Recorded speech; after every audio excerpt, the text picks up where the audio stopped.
It's time for Type 40 Live. We are the live stream Doctor Who magazine show all across your view screen on Rumble, X, YouTube, and on Facebook, keeping track too of all 5 dimensions. I know.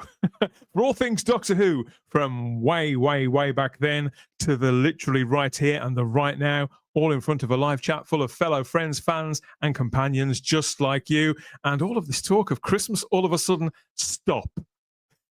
Just stop. We've got more updates coming up.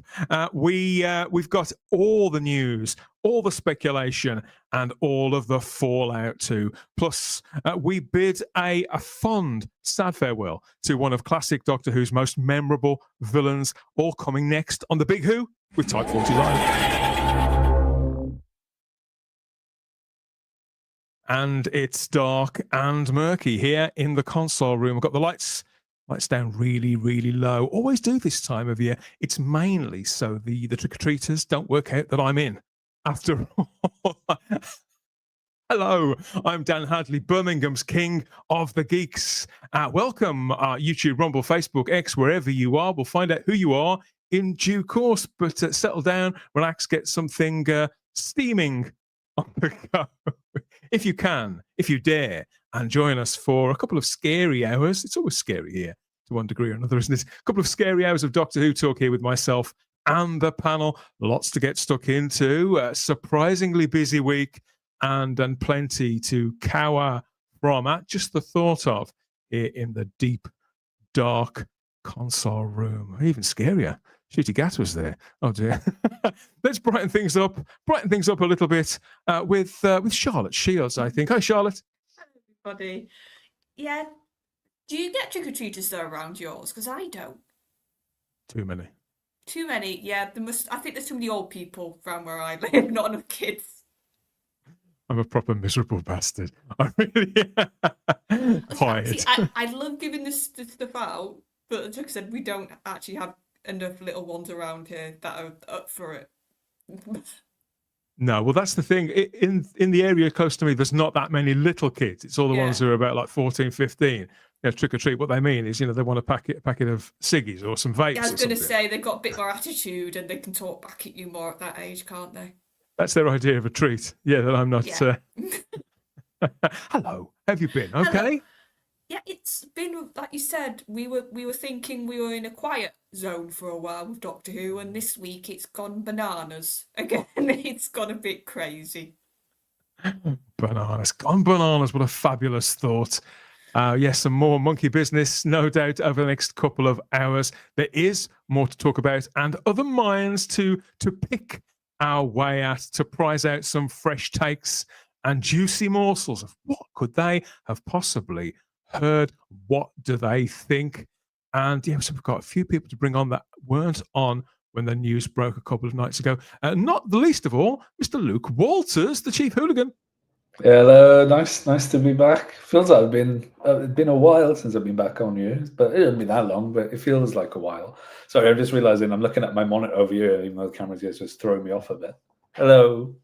Yeah, nice quiet week, isn't it? Jesus. We'll fix it in post, mate. We'll fix it in post.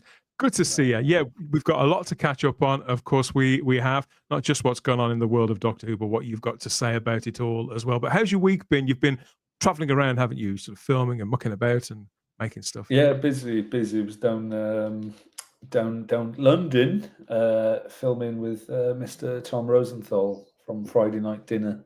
So that was a little treat and a little fun one. But yeah, busy. Yeah. Still shooting Invisible Man. To my detriment, I never stop. 4-day shoot ends up being about 13, so never ends. Never ends.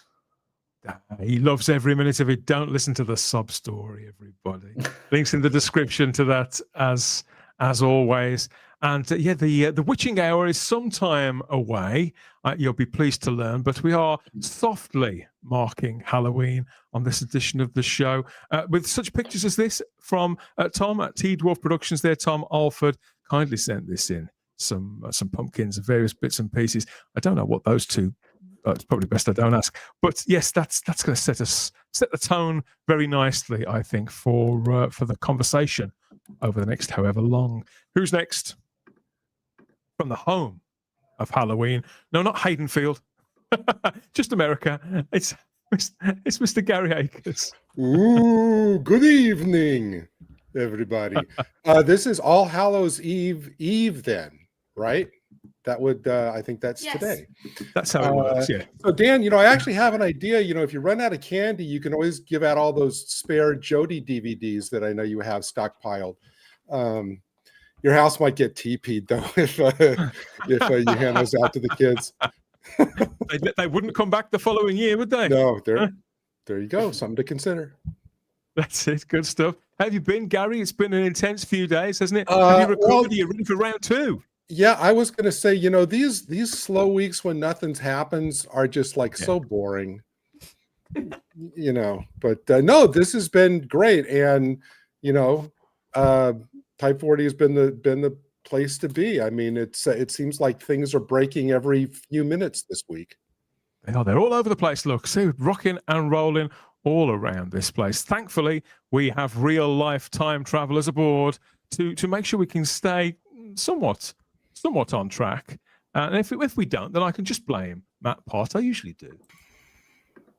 Yeah, blame me. God, Yeah, I do. Hello, Matt. Honestly. go ahead and blame Hello, me. good morning. Hey, Good morning. Matt. I've just gotten Good morning, up my for friend. everything. Yeah, hello.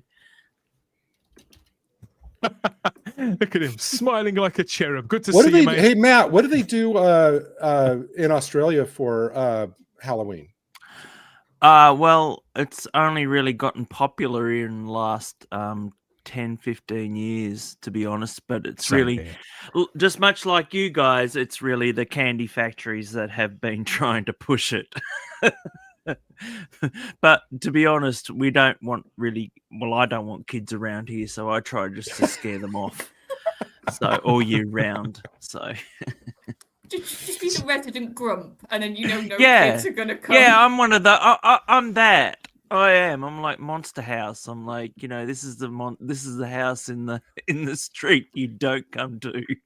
So it's your life's ambition to be the old bloke in Home Alone who lives. He looks out the window and sees him. Yeah, I'm more like with his Clint snow Eastwood. shovel. Really, get off my lawn. That's somewhat cooler. That's somewhat cooler, isn't it? God, what a miserable bunch we are. Thankfully, we do have a ringer to bring in, a special guest for the evening. He's been on before 2 or 3 times. So as I told him earlier on, he's only really got himself to blame, hasn't he, for coming back yet again. It's from Mark, who 42. It's Mark himself, Mark Baumgarten. Hello, mate. Hey, how's it going? Happy Halloween. Gary, how many people come to your house for Halloween? How many kids? I live in an apartment complex, so nobody. But when I was young, we lived in a neighborhood that had a ton of kids. Okay. Because we have usually 300 kids coming by. Kids are driven into our neighborhood, and they trick-or-treat like crazy. Wow. Like busting. Yeah? Well, I dropped them off. I didn't say busting. I said they get driven by their parents. They're not busting. I'm not saying that. That's not me. I didn't say that. Do you get, Mark, the older teenagers who show up in no costume with just a pillowcase, wanting a couple candy? Of people. Yeah, a couple of Okay. teenagers without, but mostly it's kids from like 3, because the parents take them at 2 or 3, up until about 12. That's But good. yeah, there are some teenagers who do come wearing nothing, just with the pillow case. Yeah. So when it reaches this time of year, do you dread it? Do you think, oh no, not again? No, I enjoy it. We, the neighborhood, the people in my cul-de-sac all join up at one table. We have pizza, we drink beer. There's a guy across the street that makes Jello shots, and so we party while we're giving out the candy. You don't give those to the kids, do you? No, Okay. no, the kids do not get the beer or the Jello shots. No. Swear. Oh, you just Jello give me an shot. idea now. We believe you. We believe you. There you go. Just imagine Hey, the kids, anecdotes we're going to share. Yeah. I was The gonna glories say, of Halloween. if you kids want to know where to come to for your Jello shots, come to. In a couple of days, one of us is going to get a call from Matt who needs to be bailed out because he was giving out Jello shots to kids. So Okay, how are you? How are you at making Trace pumpkins then? How are you at making pumpkins, Mark? Have you ever carved any out? I've carved pumpkins. I used to carve pumpkins, not anymore.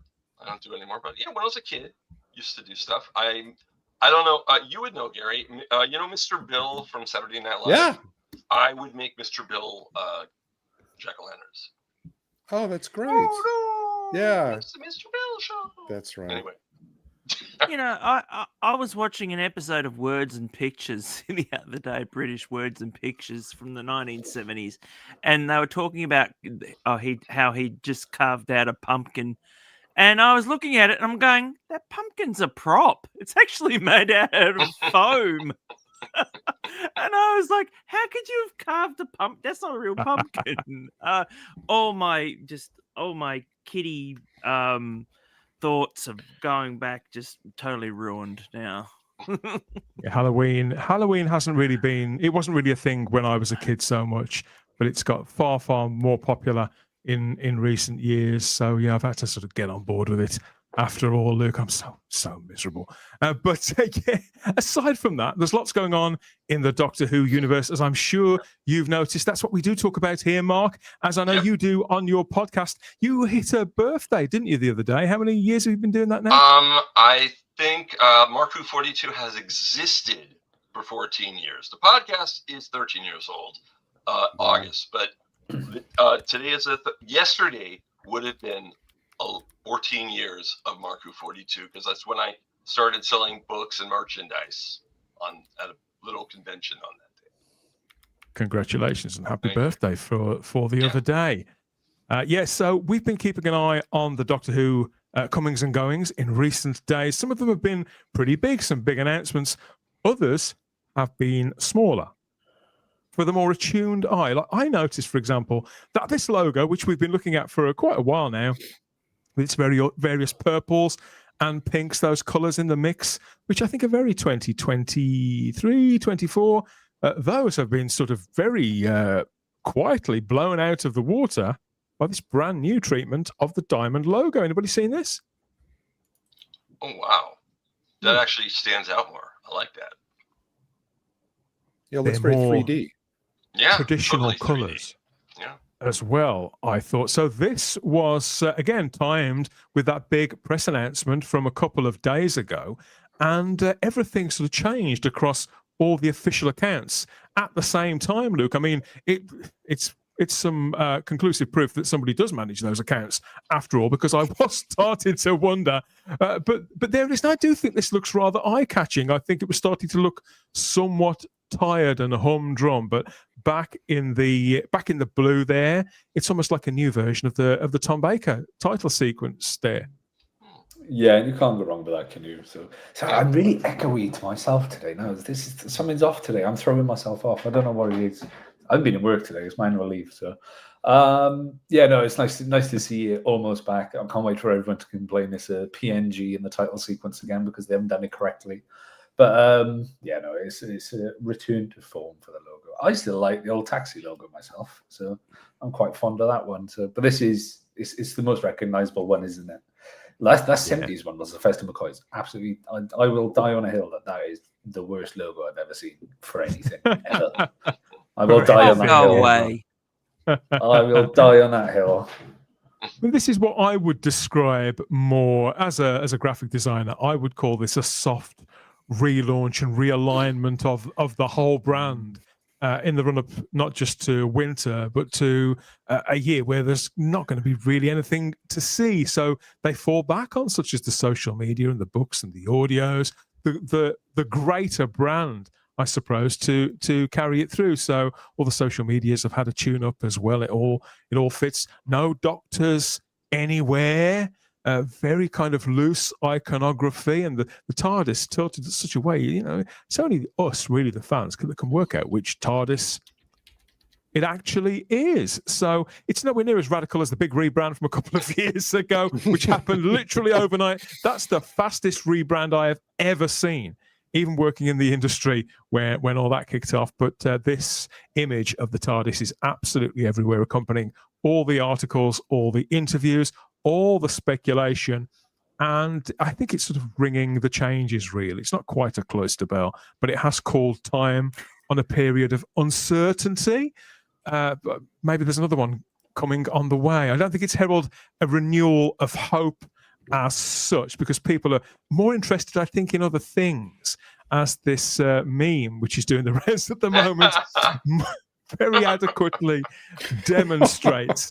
But yeah, times are definitely changing, and as we head to the end of another year, a troubled year for Doctor Who, I think that a lot of us are going to want to put behind us, including the makers of the show. So yeah, we've got a fair amount to talk about. And just as we were going live, we were talking about this the other day, the war between the land and the sea. Obviously, they've changed things up there as well. We were told we were going to get it next year.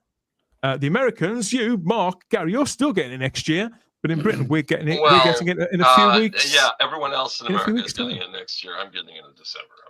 I'm sorry. Just saying. But the publicity, the publicity has started. So they've just a couple of hours ago, they dropped these brand new images for the war between the land and the sea, including this rather striking poster there of some sea devils advancing towards, that's New York, isn't it? Yes, And it is. some very choppy tides, and there's the logo. So this is quite impressive. It's almost Walking Dead-esque, I would describe it as, Luke. Yeah, New York is going to look pretty much like Cardiff by the end of it, isn't it? Jeez. Wait, so does this take place in America now? Yeah, I thought it took place in Australia. It's taking I think it place takes here. place everywhere. I think it's all over. Because we're the land, all over the land. I see. Okay.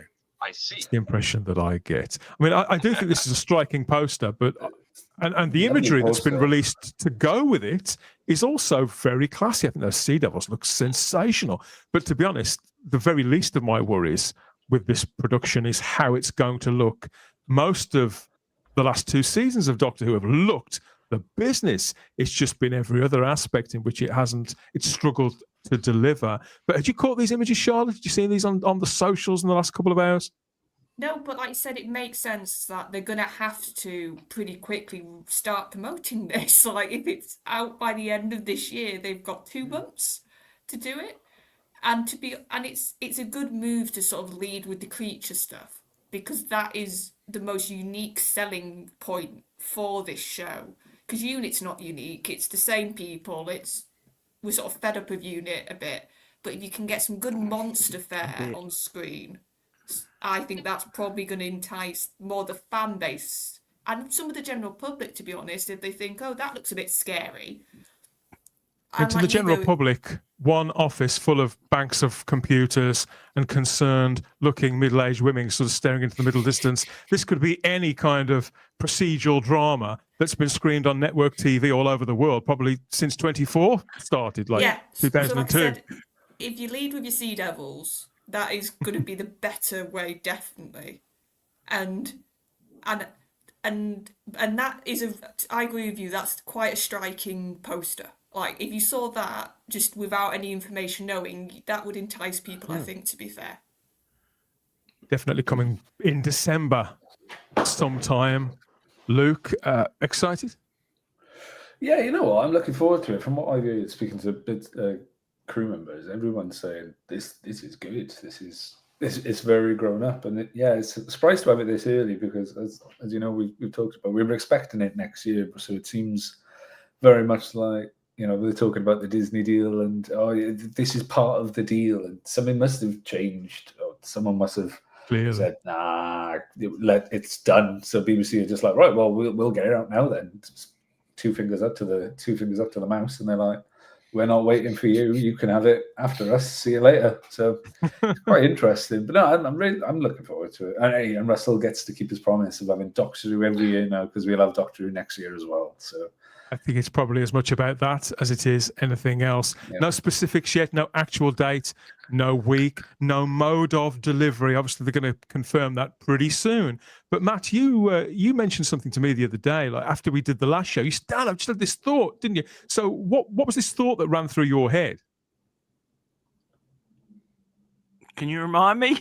I don't know. Okay, so Matt, you said all I to know me, is I'm looking forward to the promotion of this. I really am. I'm rubbing my hands going, I can't wait for him to go out on the beat and and start saying how great this Matt, show you is. asked me, would this premiere on the iPlayer rather than on BBC One? Yes, That's what you asked me. Yeah, I heard a rumbling that these were going to be on the iPlayer first, but I thought everybody knew, so that's why I asked for you to confirm it or not, because as far as I was concerned, it was going to be on BBC straight away on the actual terrestrial television, but it looks like it may be either all dumped altogether on the iPlayer or first as a bit of a warm up for the BBC television or what? I'm not sure. When you first asked me about that, I thought, oh no, they won't do that. But then I reflected, because as you know, I don't have a TV license. I don't watch television. So, but when I reflected back on the last sort of dramas that I was watching, and when I keep an eye on the promotion of drama, I realized what they do quite commonly with big dramas, and this does work. This has increased the audience of dramas, is that they will premiere, say, episode 1 Wednesday night, 9 o'clock. They'll say premieres Wednesday 9 on BBC One, and then afterwards they will drop episodes 2, 3, 4, and 5 at 10 o'clock on the iPlayer, in case other people want to literally binge the whole thing for 5 hours, whilst BBC One will simply show one per week. And you think, God, that sounds like lunacy. Everybody's going to go straight to the iPlayer, but they don't. There's a large proportion of the British public who do own TV licenses, of those people who are still locked into that terrestrial model, who still, even if they could watch it all, would rather watch it once a week. So it's an established model that they don't just dump shows like that. It actually increases momentum around a brand and a show, and that word of mouth. You'd be surprised how this works. Well, I was going to say, as somebody who does still have a license in my house, and I look at iPlayer and the BBC, it depends utterly show by show. There's no rhyme or reason to it. Certain shows, they will never put them all out at once. So, for example, right now we've got The Traitors airing on BBC. Love that. And that is not going on the iPlayer as a series. You have to watch one a week, and they keep into that 2 a week schedule. And then other shows, they will start showing it like Dan described every week. But from episode 1 being on air, you can watch the whole thing on iPlayer. Yeah.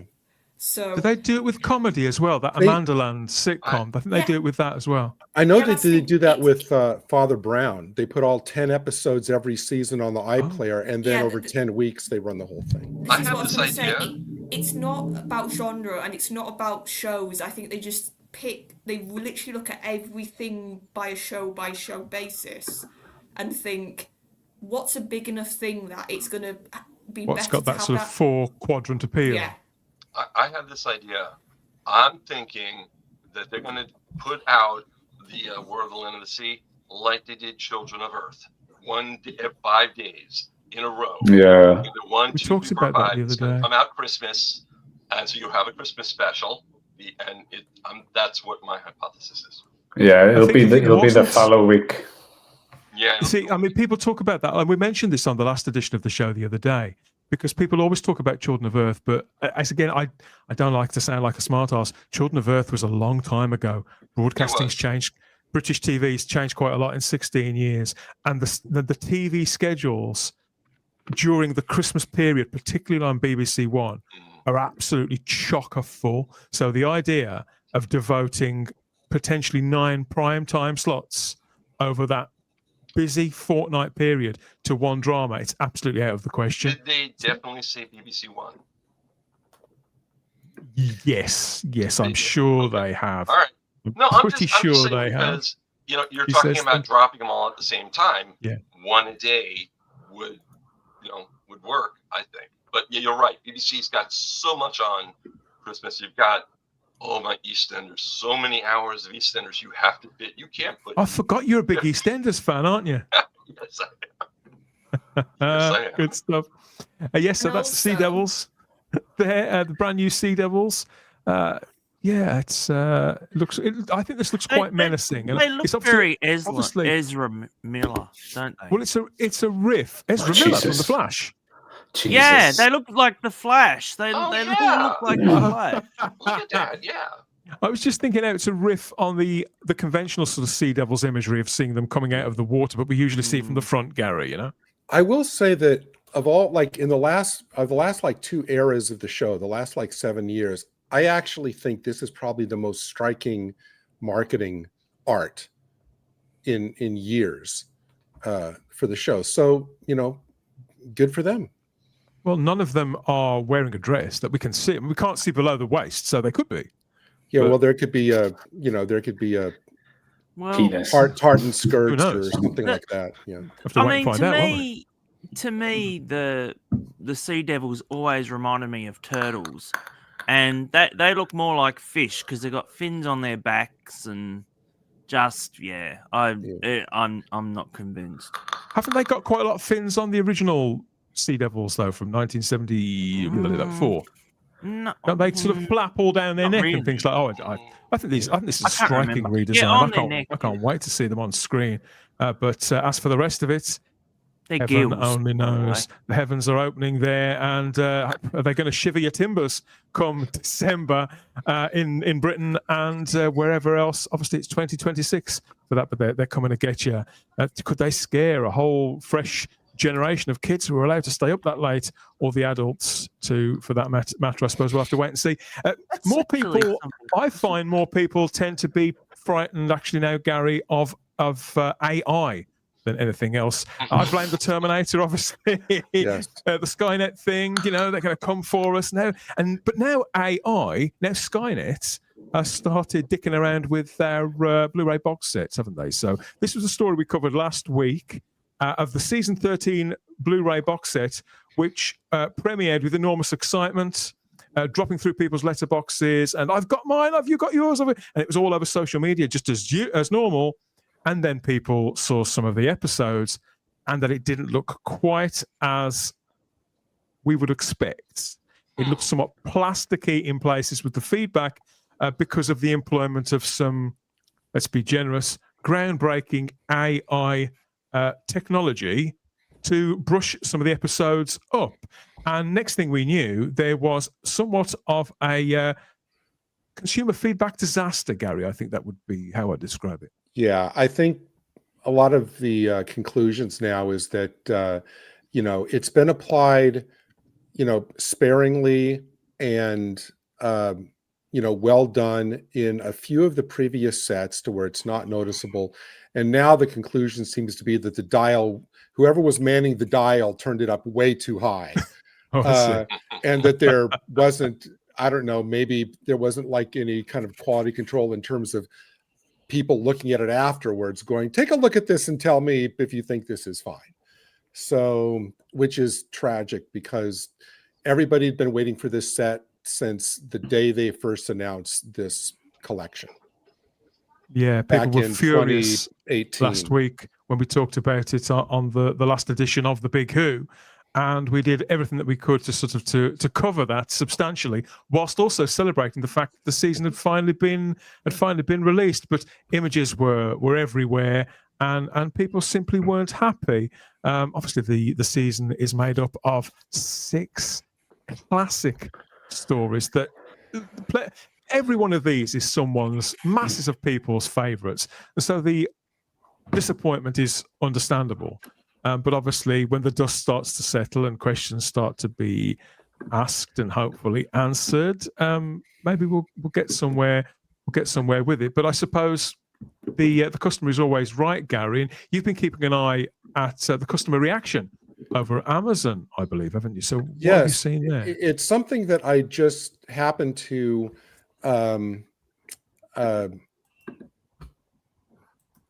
decide to kind of monitor like last Friday, and I thought, okay,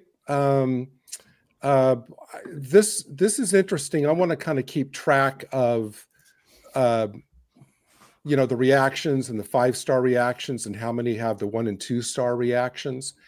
And I kind of decided to kind of monitor it every day since last Friday. And clearly, we're not talking about, thousands of customer responses on Amazon, but there is a pattern. So probably the easiest way for me just to kind of like succinctly summarize this is that from last Friday through Wednesday, a couple of days ago, the overall customer rating for anything you find on Amazon is out of 5.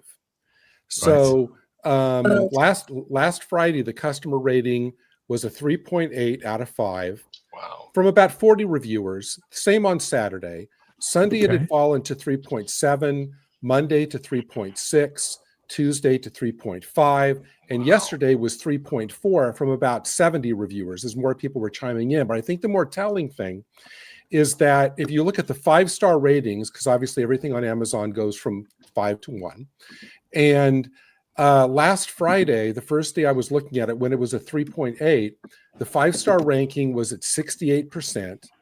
On Saturday, it was 56%. The next day, 54%. On Monday, 51%. Then 48%. And yesterday was down to 44%. Ouch. So in 5 days, it had fallen 24 points on the 5-star rankings. Alternately, the 1 and 2-star rankings, which I just decided to combine together because those are the two lowest. On Friday, when the 5 stars were at 68%, the 1 and 2 stars combined were only 11%. Saturday, it was up to 23%. Then Sunday, it had climbed to 26%. Monday, it was at 30%. Tuesday, it was at 35%. And on Wednesday, when the 5-star ranking had fallen to 44%, the 1 and 2-star ratings were at 39%. So now there's only a 5-point difference between the 5-star ratings and the 1-star ratings in terms of volumes of reviews, which clearly tells me that as the days have gone on, the vast majority of posted reviews have been negative. It's been driving down the percentage of the high rankings as the low rankings have climbed. And so, and even the little pocket description that you get now for Amazon items, it says most customers really like this, but a couple of them noted this. Well, on Friday, it was basically about, here we go, this much loved season of exceptional quality. And then as the days went on, more comments about the AI appeared, mixed feedback, several customers noting it looks blurry and ruined by AI enhancement. The AI restoration, excessive AIs were criticized. Actors' faces appearing like bad waxwork dummies. Now, on the day that I started it, all of those little negative bullet things weren't there. And as the days have gone on and those phrases have been in more and more reviews, now they're up at the very top. And again, I don't take any pleasure in this. I actually think it's very sad because I'm one of the people who is so looking, forward to this set, because the people that have brought these sets to us over the years have done a Herculean job that we've all benefited from. This, however, just, was not that. Oh dear. Not quite smiles all round this time. For the very first time, the range has been running for well over 7 years. Usually it's 5 stars all round as well. They're going to be feeling this, as we said last time. None of us are delighting in this. We appreciate advancements. We want things to improve, to get better. And I think we've always been proud of the fact that Doctor Who as a brand has innovated in the past. But it's okay to admit when when you've dropped a bollock. It's when you get it wrong, and when the customers do not appreciate something. So we're waiting to see how this story plays out, of course. But yeah, it's funny that they use AI to generate that statement about an AI development. What does that say about the world we're living in, Mark? Oh, it's not good. Like we said before, Skynet. Oh my God, sad thing. I'm curious, Mark. What do you? I mean, what's your immediate impression when you see those patterns on Amazon and see those numbers? I don't like it. It's not good because it could mean that they're not going to continue it. If no one buys it because of the reviews, will they go on? Yeah. So yeah, it sucks. I think. And yeah, does it look really bad? Is it the whole way through, or is it just in spots? Do you know? I have not. Fine. I have not watched the more problematic ones yet, but from what I can tell, because I've been surveying a lot of different forums and chats and Reddit and everything, it seems like the people are saying Planet of Evil mostly looks great. Pyramids of Mars, people say, is fantastic, as is Brain of Morbius, as is most of Seeds of Doom. It seems like the things that were hardest hit in this were the first 2 episodes of Zygons and all of the outside location stuff for Android Invasion, because that's the stuff where and Dan, you can probably clarify this, where I guess some of the masters that they could just upgrade didn't exist anymore. So the 100%. AI had to do a heavier pull on those instead of just upgrading from, the good episodes that they already had. So it's not throughout, it's just those 2 stories mainly. Because I watched Pyramid of Mars over the weekend from the set, because when I get off of the show, I'm recording TARDIS Travel Guide, and we're doing a review on Pyramid of Mars. So I had to watch it again. And I didn't notice anything bad. Yeah. So that's why I was asking, because it seemed like that one was untouched. But I was mostly paying attention to the info, the text info, and the auditory review, the commentary. So I wasn't actually paying that much attention to the picture. Some people are fine with it. Some people don't seem to have any issue whatsoever. And so I think it could depend in some cases on the equipment that you're watching it on, maybe too. But the broader principle, I think, is my objection. The point that I made last week was that isn't the product that I have invested in for 7 years, and not something which I would have chosen to support, particularly without the choice of 2 different versions on the release. But obviously the story is going to continue. We'll keep monitoring the customer reaction and looking out for any addressing of the issue too.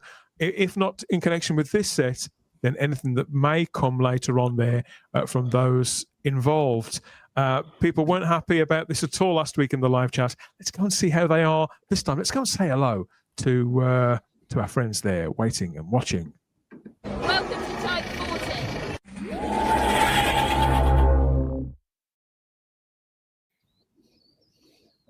Happy Halloween. Happy Halloween's Eve, I should say, everybody. Thank you for joining us, including Chris McKeon from Black Glove Studio. He's in. Good to see you, Chris, as is Woodhouse 122. Thursdays come around yet again. I know. Never get to hang at Thursdays. Never. We have hello from Rose Kirby. Happy Candy Corn Day, Devil's Night, and Punky Night. That sounds wrong. I don't want to know. Is that the kind of club you go to? Hey, good to see you, Rose. Happy Halloween. Happy Halloween to you. Who else is here? Paul Ashworth is in. Howdy all. Hope you're all well. I'm getting there, Gary. I'm getting there. One really quick thing, because I don't want to be Mr. Negative, and we're all about being as positive here as we can. I do want to say that Lee Binding has put out a wonderful, 7 or 8 minute thing on TikTok, which I'm not on TikTok, but I watched it through Google, all about going through every aspect of all of his art for the set, including showing some alternate designs that weren't used and explaining why he didn't use them. So go check out Lee Binding on TikTok. It's a really fun, deep dive into how he creates it. And you get to see some art, which for this season's set, which you wouldn't normally see. Sounds good to me. Yeah, I did download TikTok. I deleted it pretty soon afterwards. I thought, no, I can't do one more. Crimpling to Bloom says they better not do the same with the Blake 7 Series 2 set that's out in about 2 weeks. I think we've all got our fingers crossed that they're not going to let AI loose on that. But if they have, the problem is it will have been done months ago, so there won't be anything any of us can do about it. And Rob Alexander says AI is dreadful, but Cybermat Strikes hates film grain. I like that the AI reduced it and hid the vid lines. Different strokes, different folks, Matt. I can't relate to this, but fair play, I suppose. Look, I wouldn't have cared less as long as they'd given us an alternate view. But they didn't. And so I am out for this box set. you know me, I collect physical media, and I'm not touching this with anything. I'm not going near it. I'm so disappointed.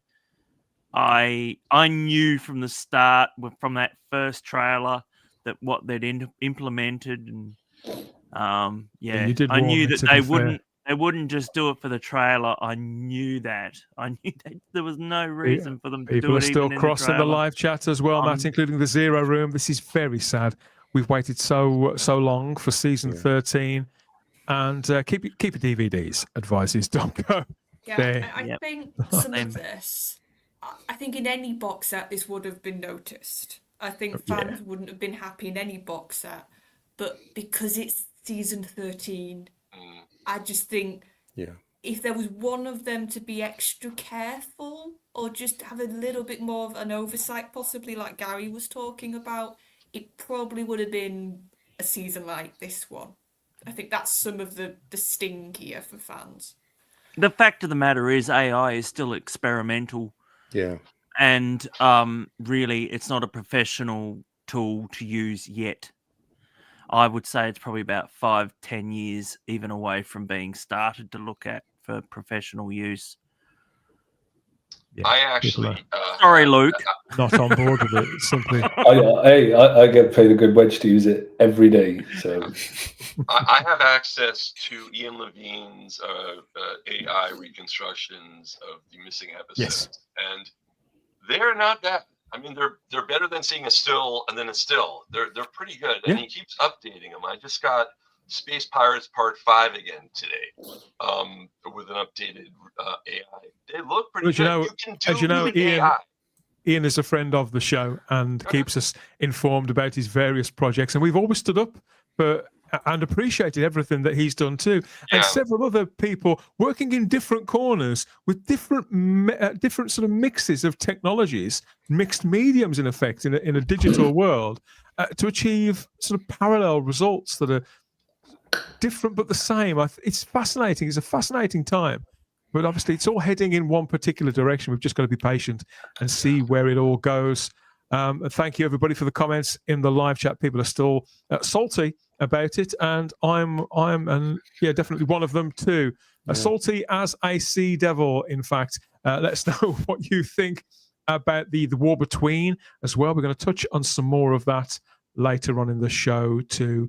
In the meantime, here's the bit where I might remind you that earlier editions of this very show are there on the playlist for you to enjoy, for you to discover, to trek your way through for hours and hours. So October 2025 was our 5th anniversary month. Over 250 editions of this show, the evolution of Type 40 Live. They're available to scroll and skip through to your heart's content. Deep dives into special stories or movies. In the case of Doctor Who and the Daleks, our Ask Us Anything specials, which do exactly what they say on the tin. And there's our regular news shows as well, of course. So get stuck in to all of that at your heart's desire.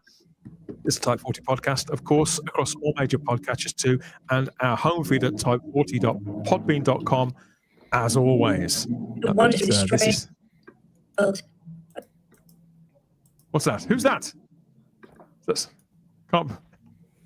the aliens. It's the little green men that have come to get me. They're here at last. I've been waiting all my life. Okay, so Rumble, X, YouTube, Facebook. This is Type 40 Live with a hell of a lot to talk about. And we need more of those comments as well. Let us know what you think about everything that's been going on this week. But first of all, before we get to that, I wanted to talk about one person in particular, one unmistakable part. Now, I suggest you start watching Type 40 because I can't. I've got to watch this little blighter. The job for... I'll have less of that from you, thank you very much. Know your place. Know your place. Look, if I have to run up a flight of stairs, you come and find me. I'll be in the lift. That's going to the bottom of the floor then. Keep watching Type 40. There's good chaps.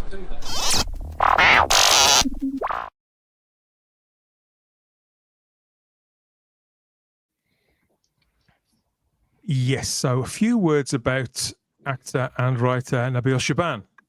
who died last week at the age of 72. Best remembered by Doctor Who fans for his deliciously vivid portrayal of the character of Syl during those two stories during the Colin Baker era. Syl was a character created by the writer Philip Martin, but Nabil inhabited the part so powerfully, so naturally, you could have been mistaken for assuming it had been written for him, I think.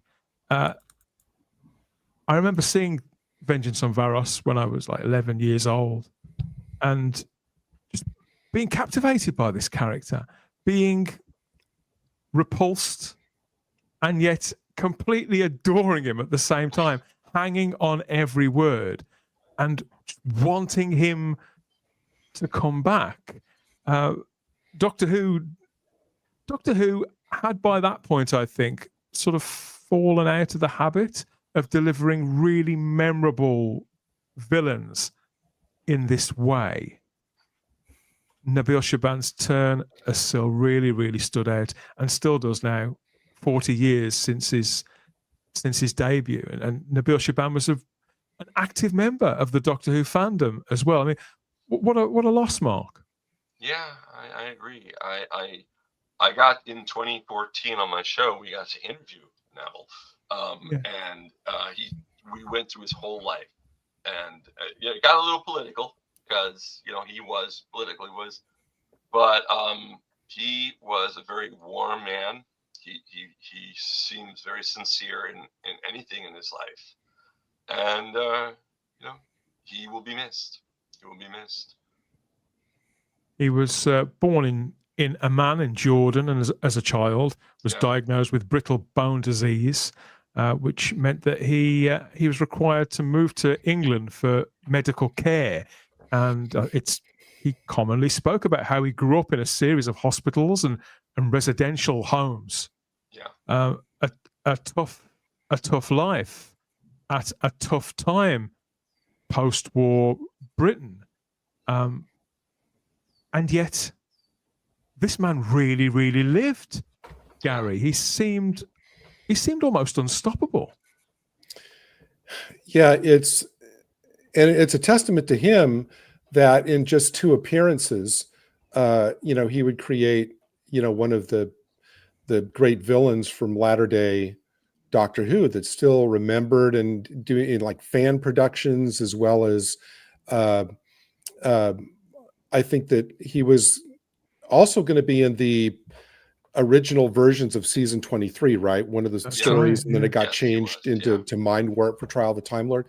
And the very look of Syl and his race was obviously markedly different from every other Doctor Who villain, showing you that, that evil and menace and, with that really blood-curdling laugh, was not defined by size, and the fact that he could have such a repulsive yet compelling figure that fit in, I think, with as the series was becoming a lot darker through the latter day Davison eras and into the Colin Baker era. This is a villain that fit very well in that. I mean, it would be hard to see him, going against, like, I don't know, Sylvester McCoy or Pertwee or whatever, but in the kind of dark toned era, he's that the it was perfect then, antagonist for the Sixth Doctor in particular, Gary. I agree. I can't imagine him placed anywhere else at all. I mean, it's interesting, I find, Luke, that even though in the mid-80s Doctor Who was going through such turmoil, and John Nathan Turner himself, the producer at the time, wasn't, he wanted to move on. He wanted it behind him. Colin Baker was being pushed from pillar to post, the star of the show. You got the companion actress Nicola Bryant movie, or the script editors depart, all those kind of, and amidst all of that uncertainty, the one thing that they tried to hold on to was Syl. They knew there was something special about this character. And so in whatever version of whatever was to come next, they knew they'd got to make him part of it. Are you a Syl fan, Luke? I am, yeah, I am. I think he's just one of those very much encapsulated performances, isn't it? He just embodied it so much, and every time he was on screen, you were just like enthralled by him. And you're like, this is he just took the material and just took it to a different level, didn't he? Bless him. He absolutely smashed it. In fact, he was so beloved by the fans as well. Like, he did come back for Big Finish as well, and but not only that, he's a theatre writer as well, and he was a writer, director, and producer as well. So he's not just the actor. He's a very, very talented. So yes, and he graduated from university, and within a few short years, founded his own theatre company, composed of disabled artists and theatre makers. And he would star in multiple productions himself, and then moved on to movies and TV, notably for the BBC and Channel 4. So the doors, I think he made doors open. He created opportunities for himself and for other people. Yeah, and that showed just how much of a tour de force he was with his sort of, I'm not going to let in some ways you could say, the difficulties of his condition and what he had to go through health-wise to stop what he wanted to do, which is clearly to act, to write, and to create. That's very clear whenever he's spoken outside the show. And I think the skill is with him, because I have lots of issues with Colin's era, and it's the one that I sort of, when I watch classic, I feel like watching it. I rarely go to that era, if I'm being honest. But even when I do, and if it's a still episode, I think what he does so well is, on the surface, he should be a ridiculous character. He should be a pantomime villain. He should be sort of what Brian Blessed did when he had his turn. Just to look at him, that's what you think should happen, especially, like you said, with how that era at times was going. But he's so sinister, and it's that line of ridiculousness but sinister and really uncouth, and something really not very nice about him. And you sort of have that repulsive nature about the character, but then you think, God, he's a good villain, and it's just such a fine line, and he treaded it so well. That's what's impressive. Here he is on screen with the ensemble cast and a couple of crew members. There's Keith Barnfather next to him. That was when they made the 2019 series, sort of mini series that went on to DVD. It's a massively successful production, award-winning production still, and The Devil's Seeds of Orador, again written by Philip Martins, co-stars Sophie Aldred and Christopher Ryan and Janet Hemfrey and various other people. This is so much fun. Have you ever seen this, Matt? No, I haven't. No, I haven't. I haven't seen it. The first time I actually ever saw Seal was in 1992. It was the second running. I totally missed it the first time around, and he just blew me away. He was great. I think he's probably one of the better known villains of the 1980s, really. So yeah, very sad to see him no longer with us. He certainly knew how to play it up. It wasn't campy.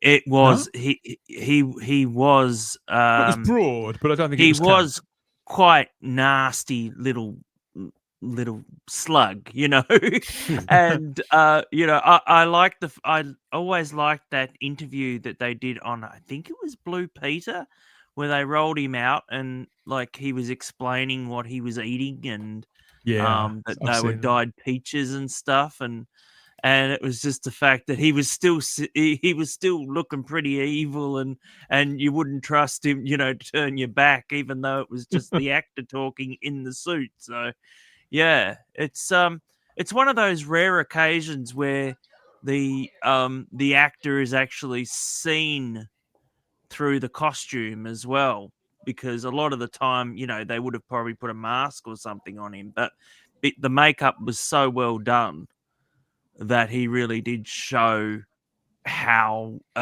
using a lot of facial expressions and that sort of thing, and you really didn't want to turn your back on the little sod. So yeah, it was he relished any opportunity as well to play the part again, tried to mount several productions. I can't believe that he never came back to television, was never invited to be part of the new series, because I think it really sincerely would have worked. But at least he could recreate the role on audio, just as Luke said there for Big Finish. Firstly, in the audio adaptation of Mission to Magnus, that would have been part of season 23, just as you said, Gary. And then there was this brand new story, Antidote to Oblivion. That was again written by Philip Martin, starring Colin Baker, with Lisa Greenwood there as Flick as well. So he kept coming back however he could. It's a memorable character, and even the voice is enough. It's the cackling. Both of these are very entertaining listens on one level or another. I can't recommend them enough if you haven't heard them.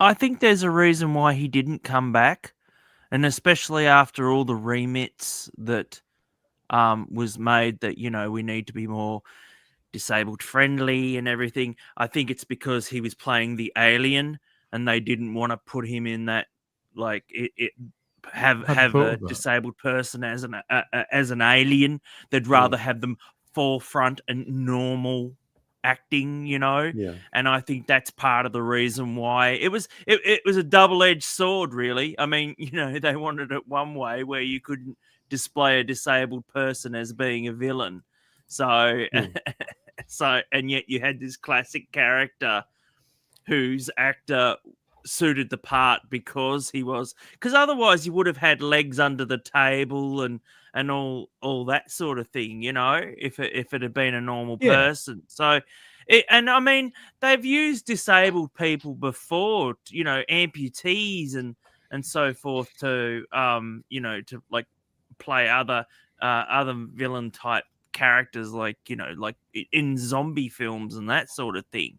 So and it makes the thing more believable, So yeah, I honestly think that it was a concerted effort to because I mean, he was quite he was a real advocate for the disabled actor. Yeah. But he wasn't ashamed of what he'd done. In fact, he was so proud of it. So, I think that also. Sorry? I said that there should be no shame. He should, and No. That's all I was saying. Because it fit the part. I mean, it's not like he's just sitting there not saying anything. He was the main villain. Yeah. Of the piece. And when he showed up again, you were like, oh, crap, here we go. This is what's he got planned this time? When those two guards bring him through in Mind Warp, they bring him through that silver hatchway in his little sort of pod thing, and the Doctor turns around and sort of they meet one another's gaze. Like, oh no, the irritation and the fear, I suppose. It's all sort of in the mix. Wonderful. I can't imagine the mid-80s without Nabil Shaban as Syl. Nicola Bryant, his co-star in Vengeance on Varos, took to X and paid tribute to Nabil here. She said, "So sorry to hear of the passing of dear Nabil Shaban, a wonderful actor, good friend, and probably one of the best Doctor Who villains of all time. He worked tirelessly for disabled actors and always brought such dedication and humour to whatever he was doing." And a big red heart there from Nicola. It's there was always hope that he would play the part of Syl again, not least of all by the late Philip Martin, who did write a sequel to The Devil Seeds. In fact, I've been speaking to Keith Barnfather coincidentally about this for an upcoming edition of the podcast. So keep listening for that, offered as a tribute of sorts to Nabil Shaban. But Nabil died on the 18th of October. Our condolences, of course, to his wife and child. A real legend of Doctor Who, and one in a million, I think, Gary. Yeah, it's always sad, to lose somebody from the from the Doctor Who family, but it's great that we have time to, honor Acknowledge him the- for everything that he contributed to the series. Yeah, people in the live chat have got lots of fond memories of Nabil Shaban as Syl here. Of course, everybody's got their favourite too, their favourite story out of Mind Warp or Vengeance on Varos, and the stories that were ultimately never made too, and the audio stuff as well. A big personality, undoubtedly, and I think I'm going to have to go back and listen to Antidote to Oblivion. I think it'll be, 'cause that's the one I've heard the least. So it'll be almost new to me. May I interject for a second, Dan? Yeah, of course. Yeah. Okay. We were talking about like him coming back on the new show, and that would have been great. In our conversation with him on the show, we talked about things like that. We also we asked him, this was in 2011, if he had seen the new series. And he told me, kind of like you, Dan, he didn't have a television, so he didn't actually watch it. But we kind of were like, yeah, we got to get Stephen Moffat to play young. And he was like, he was all for it. He really wanted to come back. He really did. And, not as a plug, but if you want to learn about him in his own words, look for episode 54 of my show on YouTube. It's just audio, but it's Marku 42. Type in Marku 42, Nabil Shaban, and you will get the audio, and it's really good. You learn a lot about him. We'll make sure there's a link to that in the video description as well, so people can hear that for themselves. The late, great Nabil Shaban, at least with the real-time productions, Devil's Seeds of Arador, he got to be the star of the show, not second fiddle to some Time Lord. I think that's quite a good thing looking back. Yes, so that's Nabil Shaban. Let us know your memories, of course, if you were lucky enough to meet Nabil. Maybe you got something signed, and which is your favourite of his stories on TV or on audio. And what do you think could have been the future for Syl had he appeared? Again, let us know. And as a reminder of why we loved him, for those who have never seen it, for the Type 40 Live Doctor Who ad break this time, it's the trailer for Real Time Pictures multi-award winning Syl and the Devil Seeds of Orador. You check this out, and we'll see you back here in a couple of minutes to catch up on more of what's going on.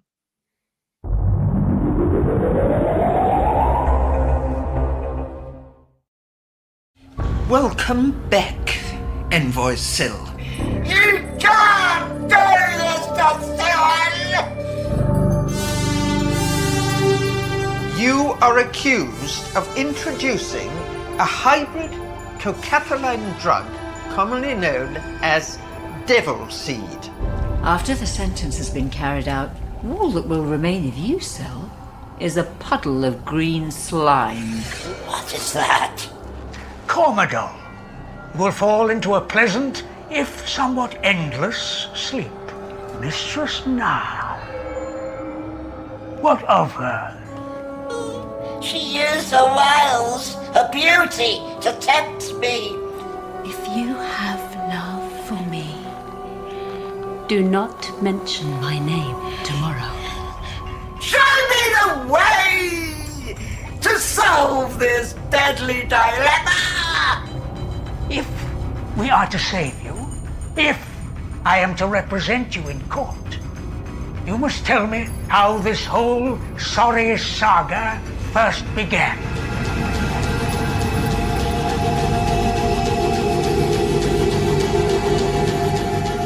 Where does the truth lie?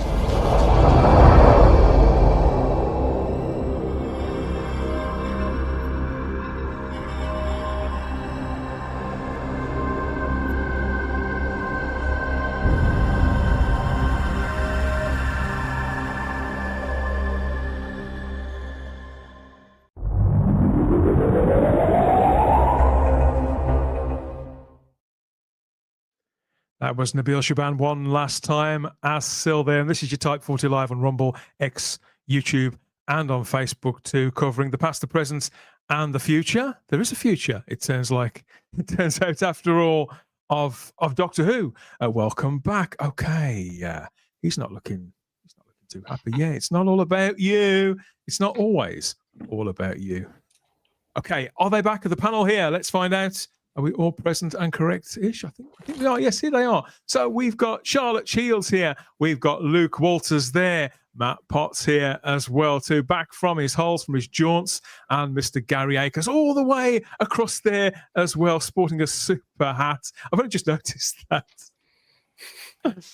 Brilliant. I love the red brim. Just needs it's one of my favorites. Old band representing the belt as well. And we're joined too by our guest this time on the panel, Mark Baumgarten of Mark Who 42 as well. Okay, so I think people, did you enjoy that? Did you enjoy the trailer, everybody? Did you seen that before? Yeah. I hadn't seen the trailer before. I love it. I'm going to get the DVD now, or the Blu-ray. It is really good. Sophie worth your time. Looked amazing. Sophie, and the fact that they got Christopher Ryan to come in for that's really, really great. I gotta see it. They throw themselves into it. It's great fun. I can't recommend it. Can't recommend it enough. I mean, if we have conversations quite frequently, don't we, Charlotte, about what would be the feasibility in making Doctor Who now on the equivalent budget and with the equivalent look of the classic show. And whilst we couldn't literally have that, it is fun to see what talented, dedicated people can achieve with very, very little in a sort of captivating way, just in those 2 minutes. Well, yeah, and it's the fan scene has been growing and growing in so many ways, whether it's audios or productions. So I always adore to see what fans can do. Because like I said, they've got more they've not got the constraints of what a BBC when it comes to having to answer to a lot of people. They can just do whatever they want, and it's always brilliant to see that imagination. People don't realise that it's part of the charm. Yeah. That's part of the charm of the show. It's the look of the show, and this new series and the bigger budget and everything has taken a slight sheen off that, off the actual show, because it's so polished. It's actually polished to the point where they've actually taken off the top. It's almost too perfect, Matt. And I think you could say that also is the case when it comes to this new treatment of the old logo as well. I think it needs a little bit more texture. It's all too perfect. I agree. I don't know. I'm probably difficult to please. I agree. I didn't want to say anything before, but to me, it doesn't look any different to the one that they previously used in the last couple of years. It just doesn't have that texture, you know. What I'm pointing to is it's one thing to employ iconography, but if you haven't got the heart and the spirit, the mission statement, if you like, behind the heart of the show, then you haven't really got Doctor Who.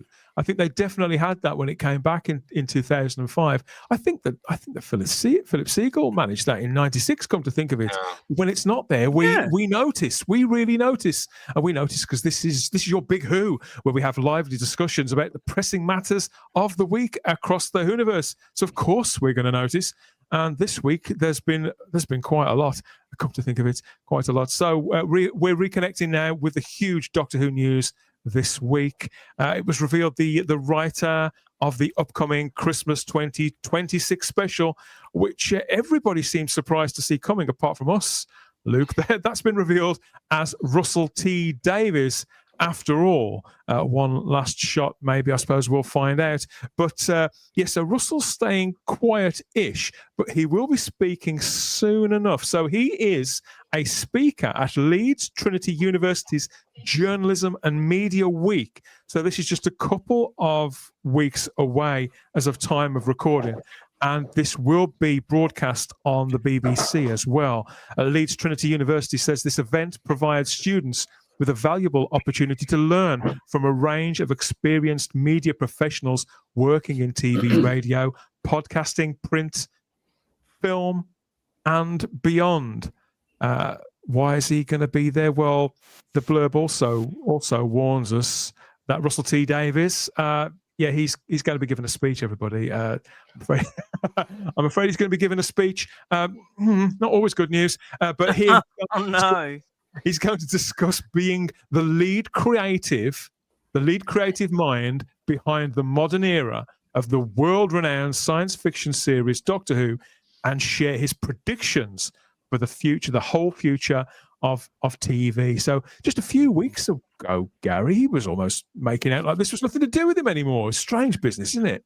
Well, yeah, I mean, it seemed like, when we left off that he was storming off in a huff, because people weren't buying into what he was selling. But I don't know. Well, but, I guess for those people who were going to attend this and listen, I guess learning what not to do is just as valuable as learning how to do it right, so there's that. But, I just hope it doesn't descend into the whole, I was censored and don't give up the fight. And you're all a bunch of bastards.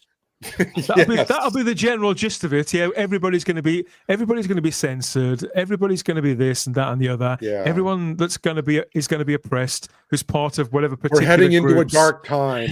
Yeah, it's all going to be, but whereas the people who are actually oppressing us and censoring us, he doesn't seem to point anywhere near their direction. So that's obviously going to be nauseating as well. yeah, that's obviously going to be completely nauseating and probably embarrassing.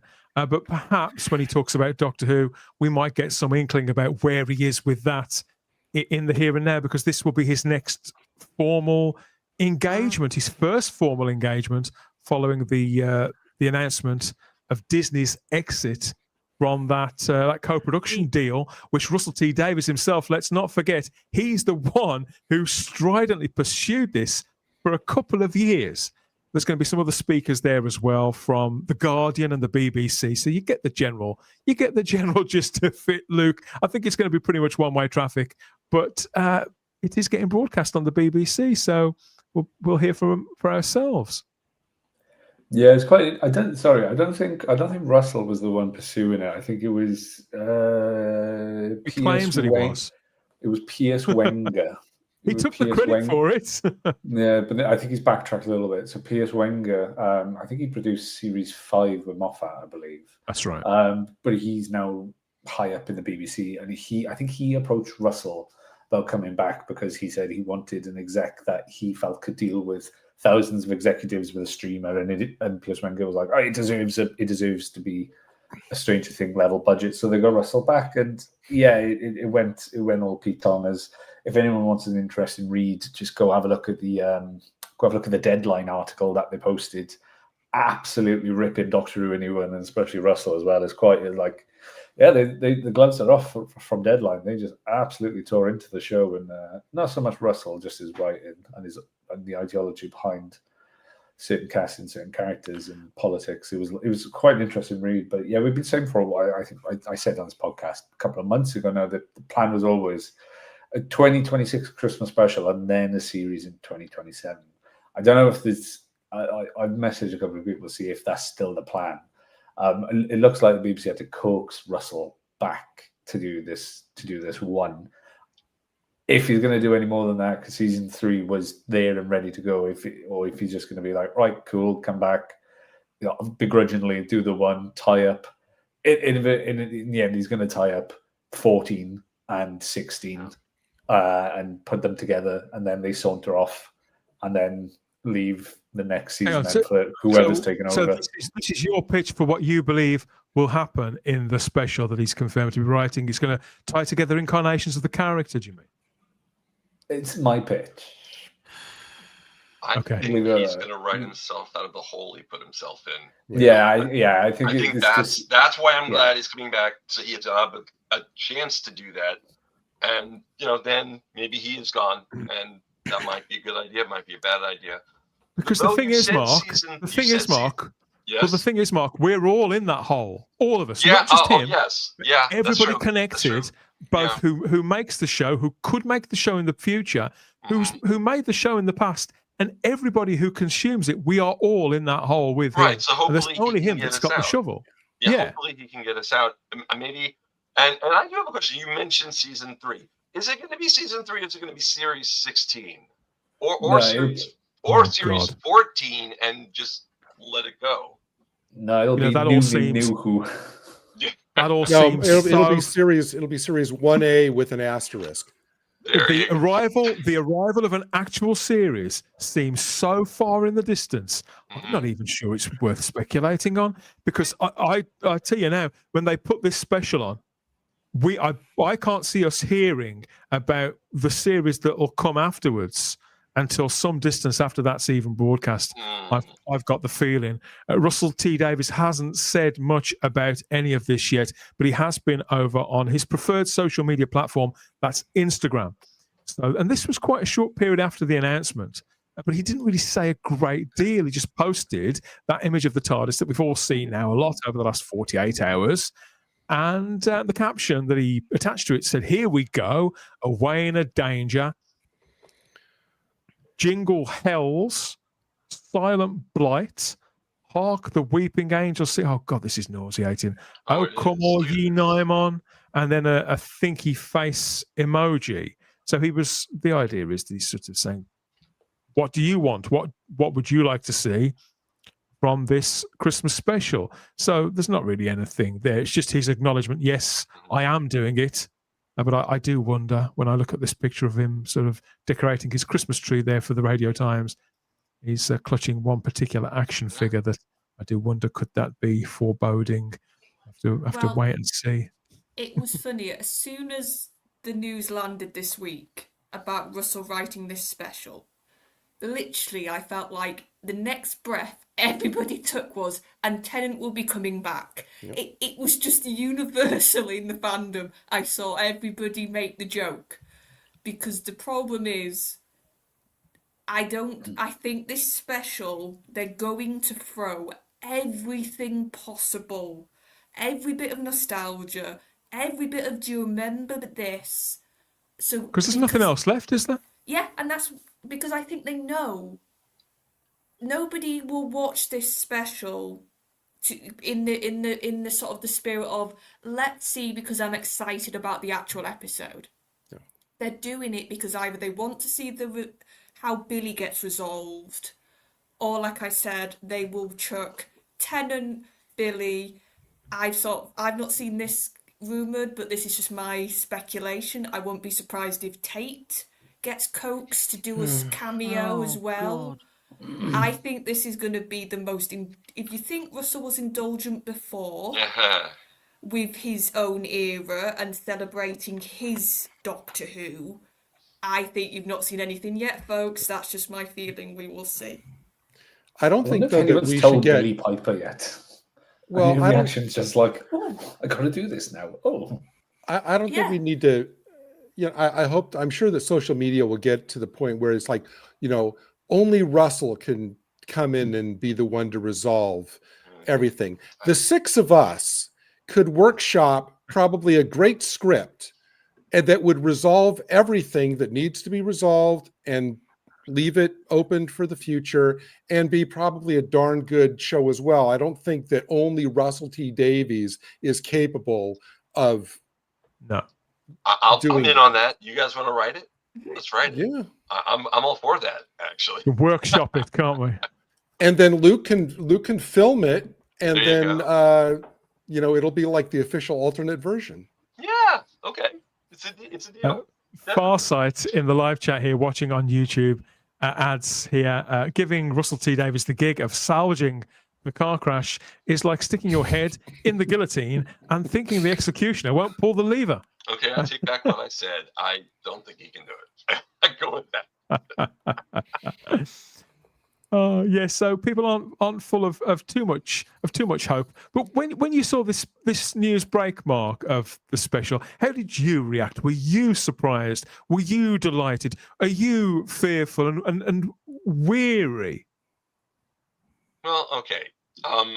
If you remember from the last time I was on the show, I did not hate season 2, and then the last episode dropped and I hated it. But I do think Russell can write. The show can be done.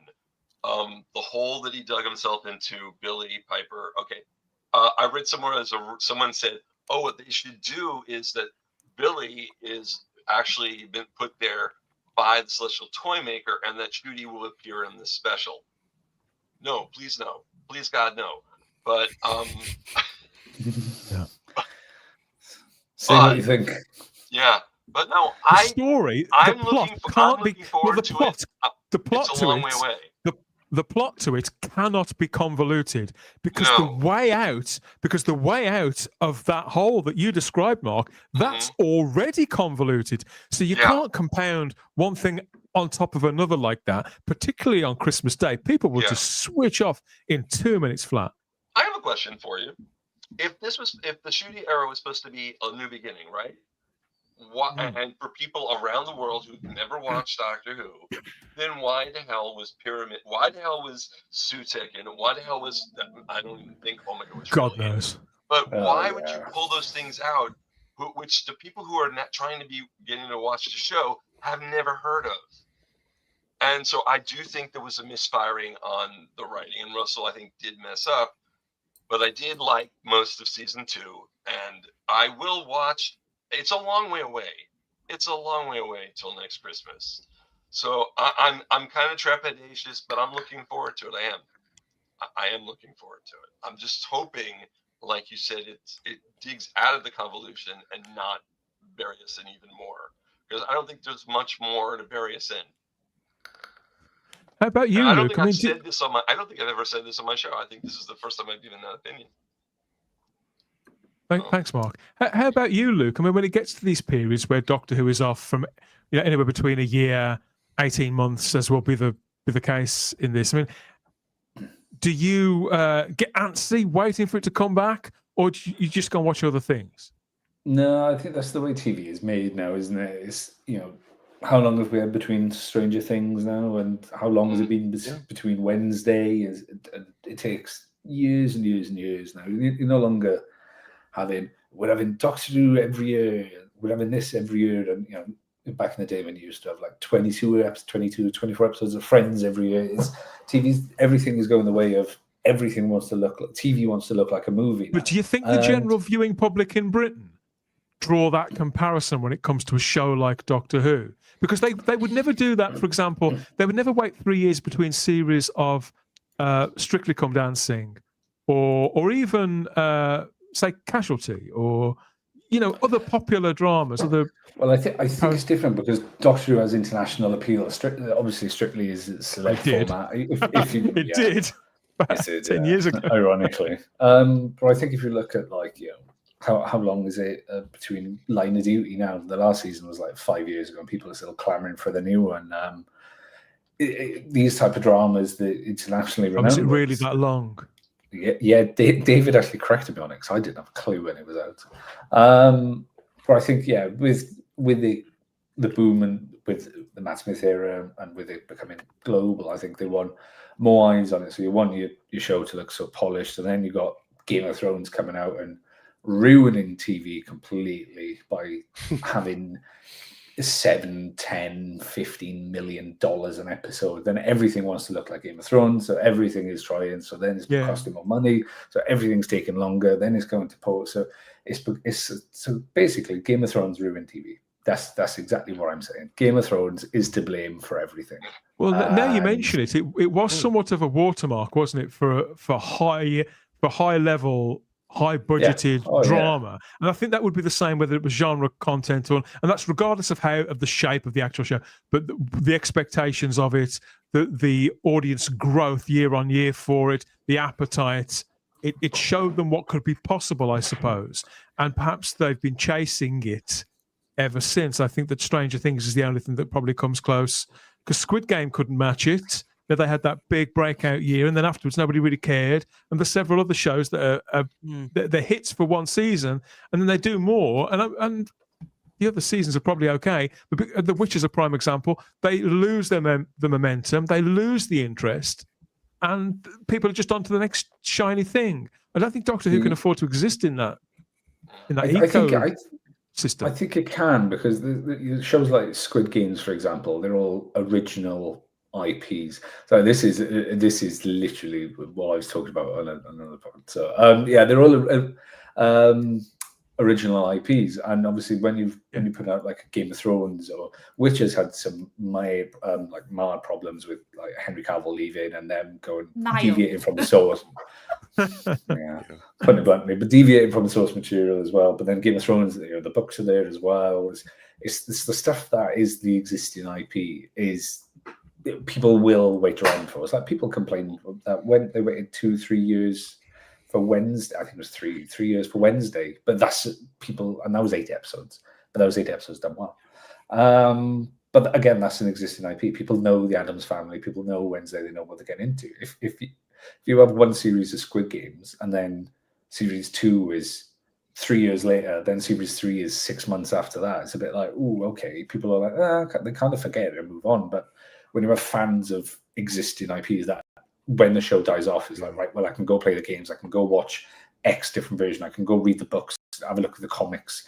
You kind of buy into the brand. All of this is provably true, and we see what it does drain away, which I know is a different question entirely, but I think it's true all over the world. What I think it does drain away, removes from the equation the possibility that a whole new crop of children can grow up watching Doctor Who, because I think the show has to be on every single year, because a year is such a long time to a kid, and they go off stuff in 3 years, like that stuff that show you liked when you were 9, and they're now like 12 years old. Think, oh, well, that's for babies, or well, I liked it then, now I like this, now I like that. That's why I feel it's not right for Doctor Who. That's what I keep coming back to. That's what show is coming around. So you can kind of see what they're doing. They're like, oh, cool, we need something that we can do year on year just to keep it going. It's like, right, cool, that's that CBBC show or whatever it is, that animation. That'll get the young kids then, and then by the time they grow up, then the new series will be ready. And then so they're trying to get kids to buy into that ecosystem and have consistent Doctor Who, not in the true sense of the form that it is the actual live action one, but they'll have that one that will be consistent year on year potentially. So you can see the BBC, the cogs are turning. They already are trying to build that ecosystem, but it's on a smaller scale than the comparisons to sort of Cost the MCU effective. that we had through that alignment with Disney. I mean, I do like the fact that yet again, Gary, it's 30 years next year, but you can guarantee, and Domgo has brought it this time, whenever there's uncertainty out there surrounding Doctor Who, somebody always simply pipes up with, well, what about a Paul McGann series? I'll back. I want that. Domgo, I agree with you 1,000%. I think that I think McGann, in an alternate universe, McGann did 7 seasons that were all spectacular. Yes. Not only is he just an amazing guy to talk to in person, but he instantly, I mean, what is it? How many minutes did they say he was on screen? Like in 60 minutes or something. He created a Doctor that everybody loved and that could have worked, for years and years. But I mean, Dan, in what you're talking about, it seems to me that it comes down, and I know the practicalities of scheduling and budgeting and everything have to factor in, but it seems like it boils down to a choice, as you say, between consistency and, I guess, these networks' needs for grandeur.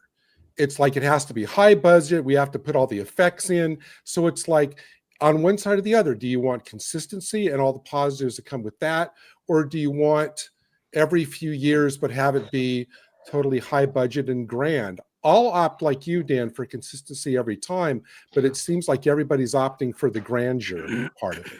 I was going to say, the other thing with this discussion which we're having about consistency and how many years can you be off the screen, you've got another element of you can go off screen for a couple of years if people have still got pretty good memories of when you were on screen, when people were enjoying the product. And the problem is with Doctor Who, we've had 2 consistent runs now with issues with fans not enjoying for different reasons. I'm not debating that there is fans for Jodie and there is fans for Ncuti, but if you look at the viewing figures, if you look at the overall state of the show right now, they have not worked.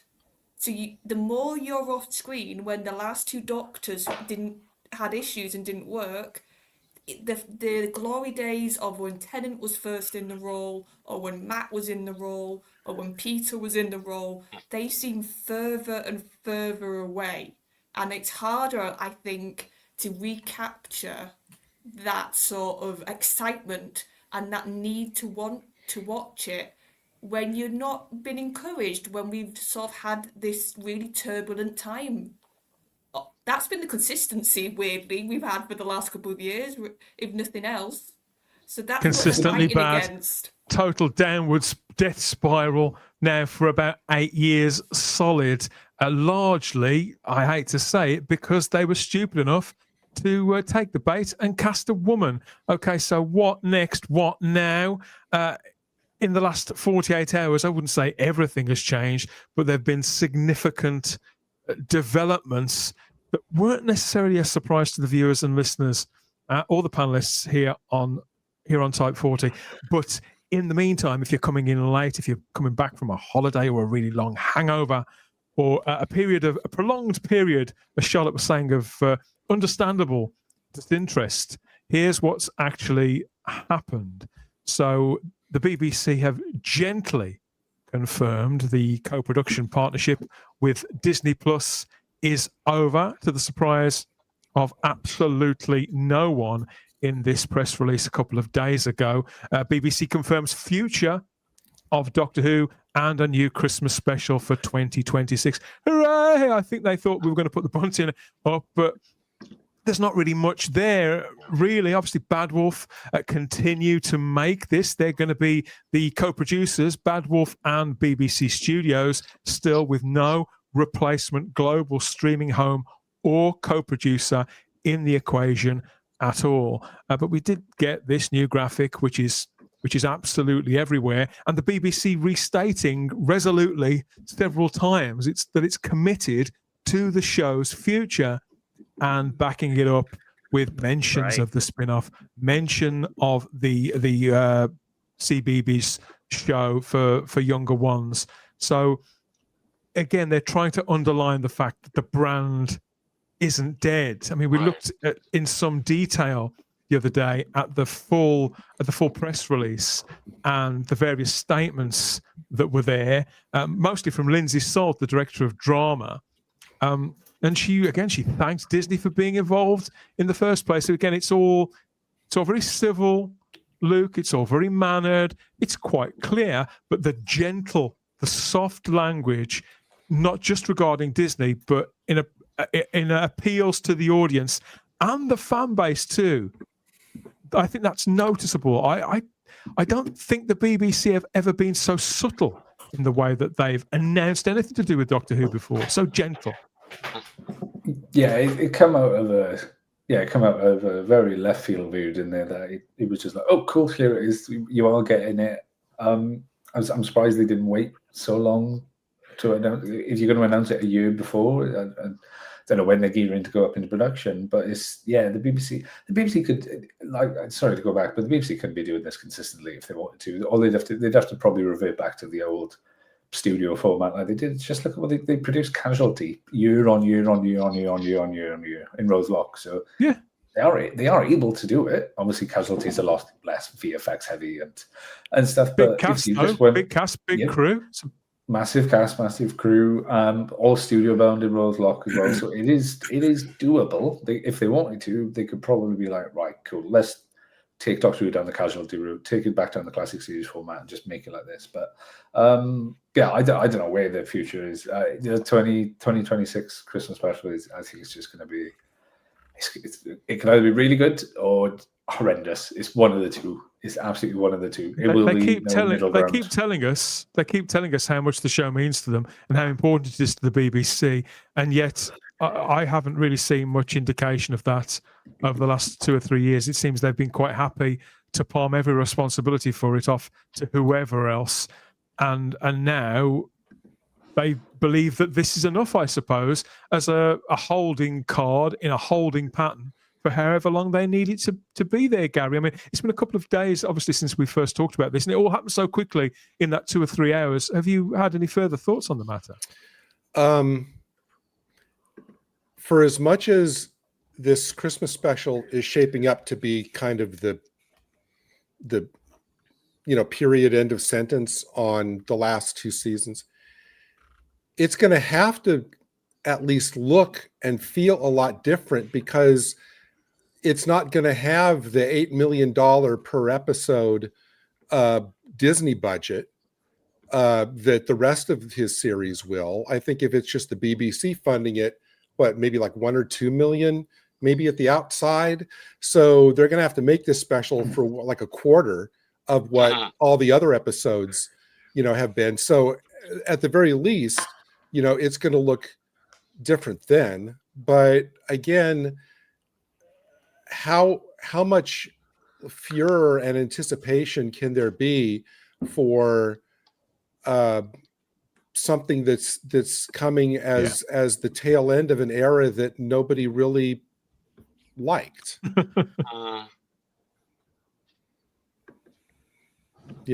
An interesting thing also is that, and Dan, you'll probably be able to, I didn't go back on the calendar to check this out. Somebody said, well, now the time then between the reality war and this special airing will officially be longer than the hiatus that we got in 86 between that. So now this is the new benchmark for a Doctor Who hiatus. 18 months is too long to wait, Matt. So the song was back then. But I think a lot of people, particularly the general public, are going to need a bit of time. If they did catch any of the last era or the one before it, they might need a bit of time, a bit of detox. And Christmas Day, obviously, everybody, by the time Doctor Who will be on Christmas Day 2026, they'll be on the outside of a few beers or a few sherries. So that always helps as well, doesn't it? But you've still got to deliver something that's going to be fit for purpose. I mean, again, it can't be the greatest story ever told. It needs to be very, very mainstream. And some Doctor Who fans really hate that. The more mainstream it goes, the less they feel it's for them. But I think we are past sort of make or break with it. If it just hangs together for 58 minutes, I'll consider us up on the deal on recent history. I don't think they'll really give a hoot, to be honest. They'll just bang everything out. Well, to be honest, I mean, they've got the TARDIS, the interior of the TARDIS. So, I mean, the cheapest way they could possibly do it is by just having the whole story inside the TARDIS for like an hour. And, especially on the budget that they'll be on. So, I just don't see any interest. I don't know if I'm going to be like you guys, but I don't really care, to be honest, anymore. If it comes on, it comes on. I don't really care about the news that's gonna drop over the next 18 months. Till the Christmas special. I just don't. I just don't have. I'm like the general public now. I just don't have any interest because, apart from, are they going to totally 100% course correct? Which they're not. Which they won't. It'll be the same old, same old. And Matt, they wouldn't have time to do anything like that in 58 minutes either. It'll once they power themselves out of that convoluted deep hole they've dug for themselves, the rest of it's got to be pretty light and frothy stuff. Otherwise, people are just going to say, okay, bye-bye, or they're going to be looking at the listings, waiting for whatever game show is on the other side. Oh, if that starts in 10 minutes, we'll just wait that out, or we'll go on our phones or do something else. Articles concerning this are everywhere, all over the internet, and even in print media, because Doctor Who does, used to sell newspapers. Now it generates clicks, and the Mirror are always pretty quick to jump on any Doctor Who story. They've added to this speculation, co-signing the story we brought you just a few weeks ago here on Type 40 Live on our special report.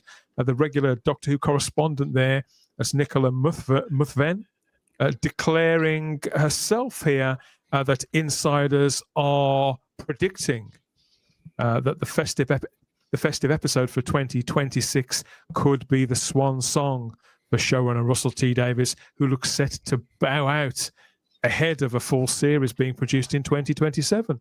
Just as you speculated there, Luke. So the Mirror agree with you. Didn't I used to work for the Mirror? I think I did. I worked for one of them. You've worked in so many places since I've known you. I can't remember. Okay. Oh yeah, no. Jeez. Been all over the place. Get around a bit.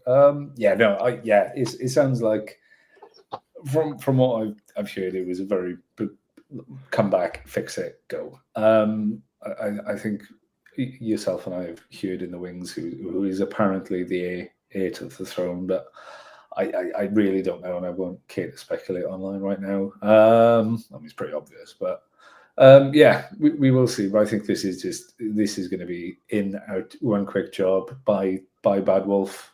It'll be. And Gary, I go back to the other point as well that it will look different.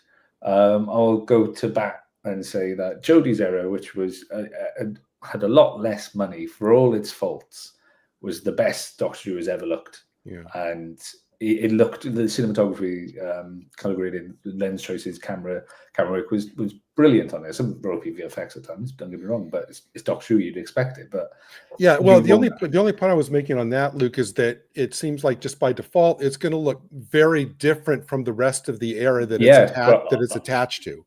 Oh yeah, right, yeah. But I think that's a good thing though. Let it go and let's move on to something new. And I think it's time for that. I think the show become too big, too glossy, too overproduced, and he misses that charm of, as you were saying earlier, and Matt and other Matt. It is that charm of like where you do see a bit of a ropey VFX or a shaky wall, and I think it's time. If a BBC are going to do it in house, let's bring back that charm.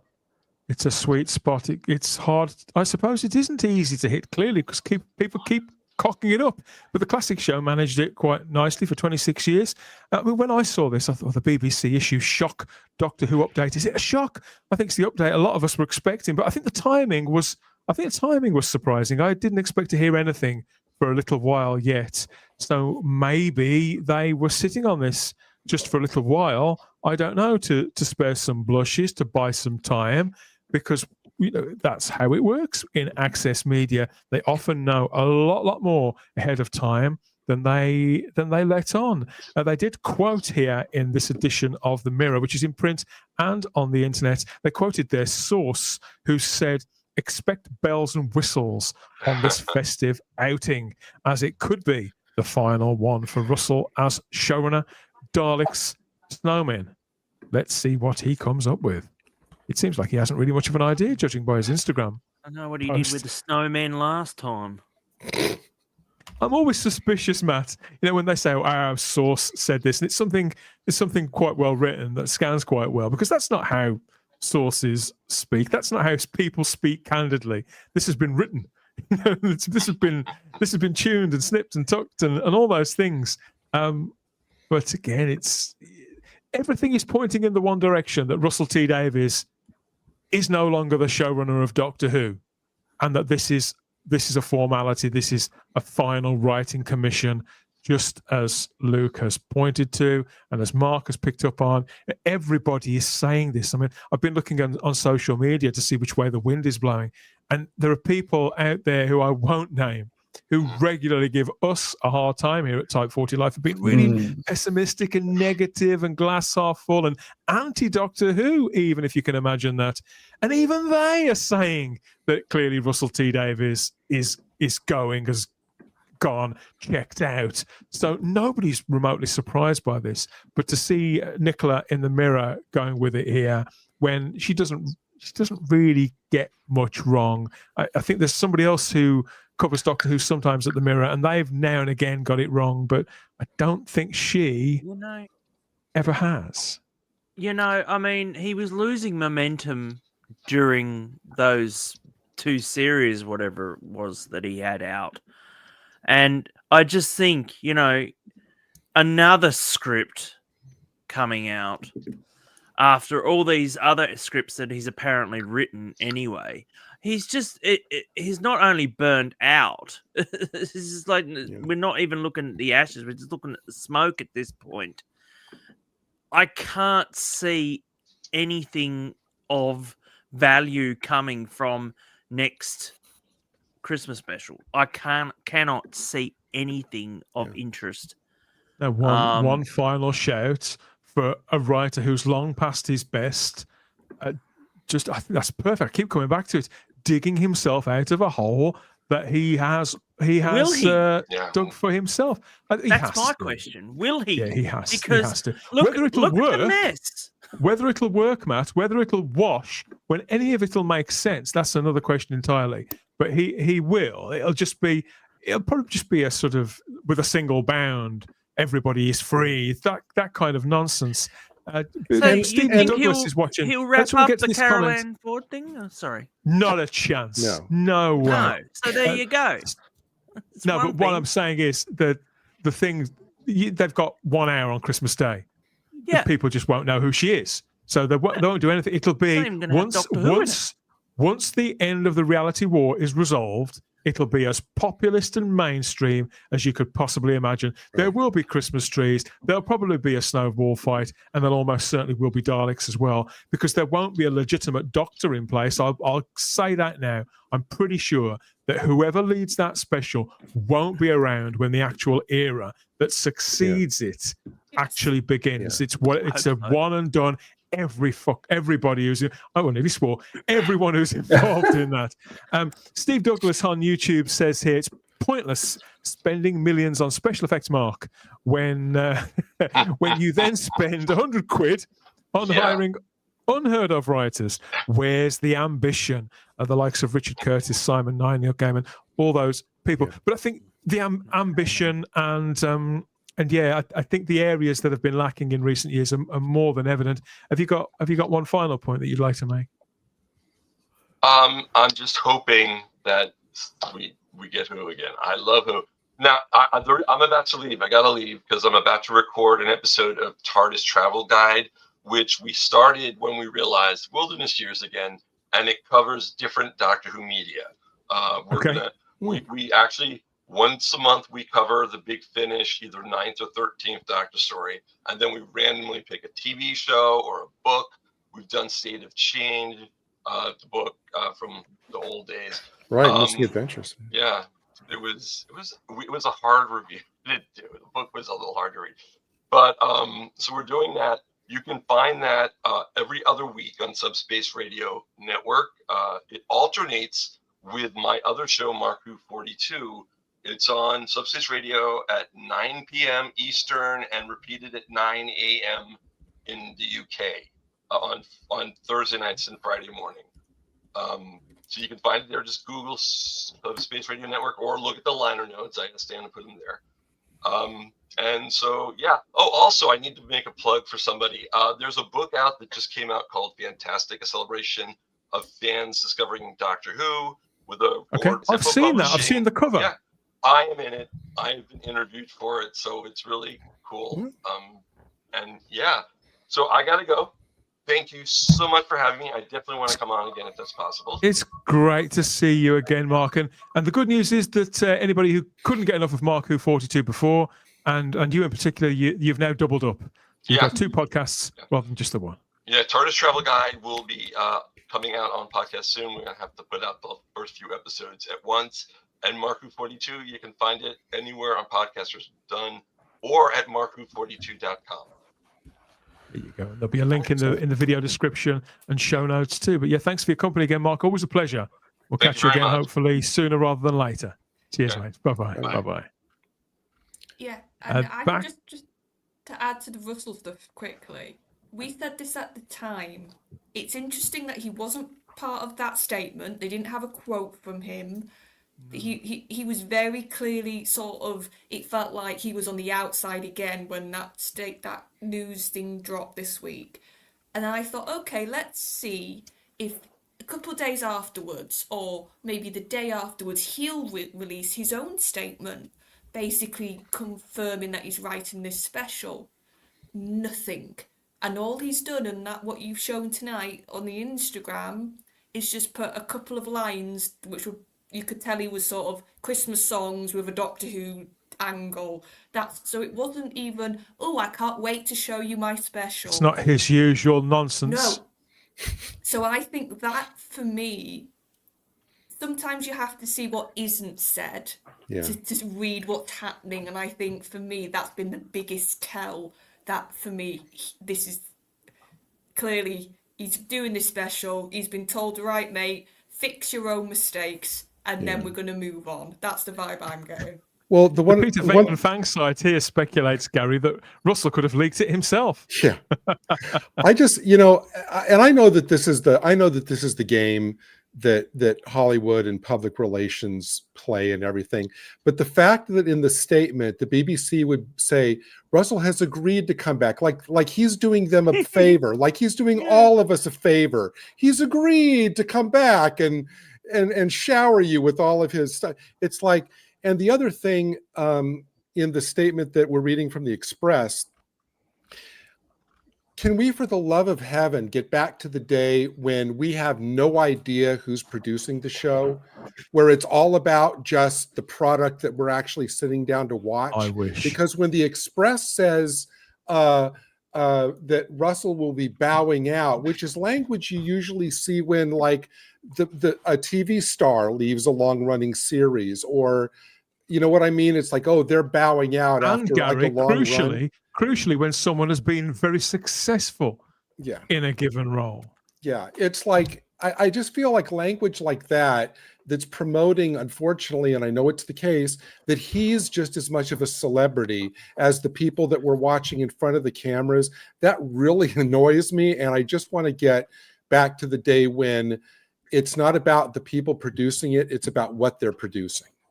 Lee Smith is asking here on YouTube, has he even written this yet? I'd be amazed. I bet he's not written a single word up for this special yet, and probably won't until early next year, and it'll be sort of banged out. I mean, it does work quite quickly. He does talk about that in his books and interviews and things like that. So I can't imagine that he has, particularly as it's he wasn't gonna come back.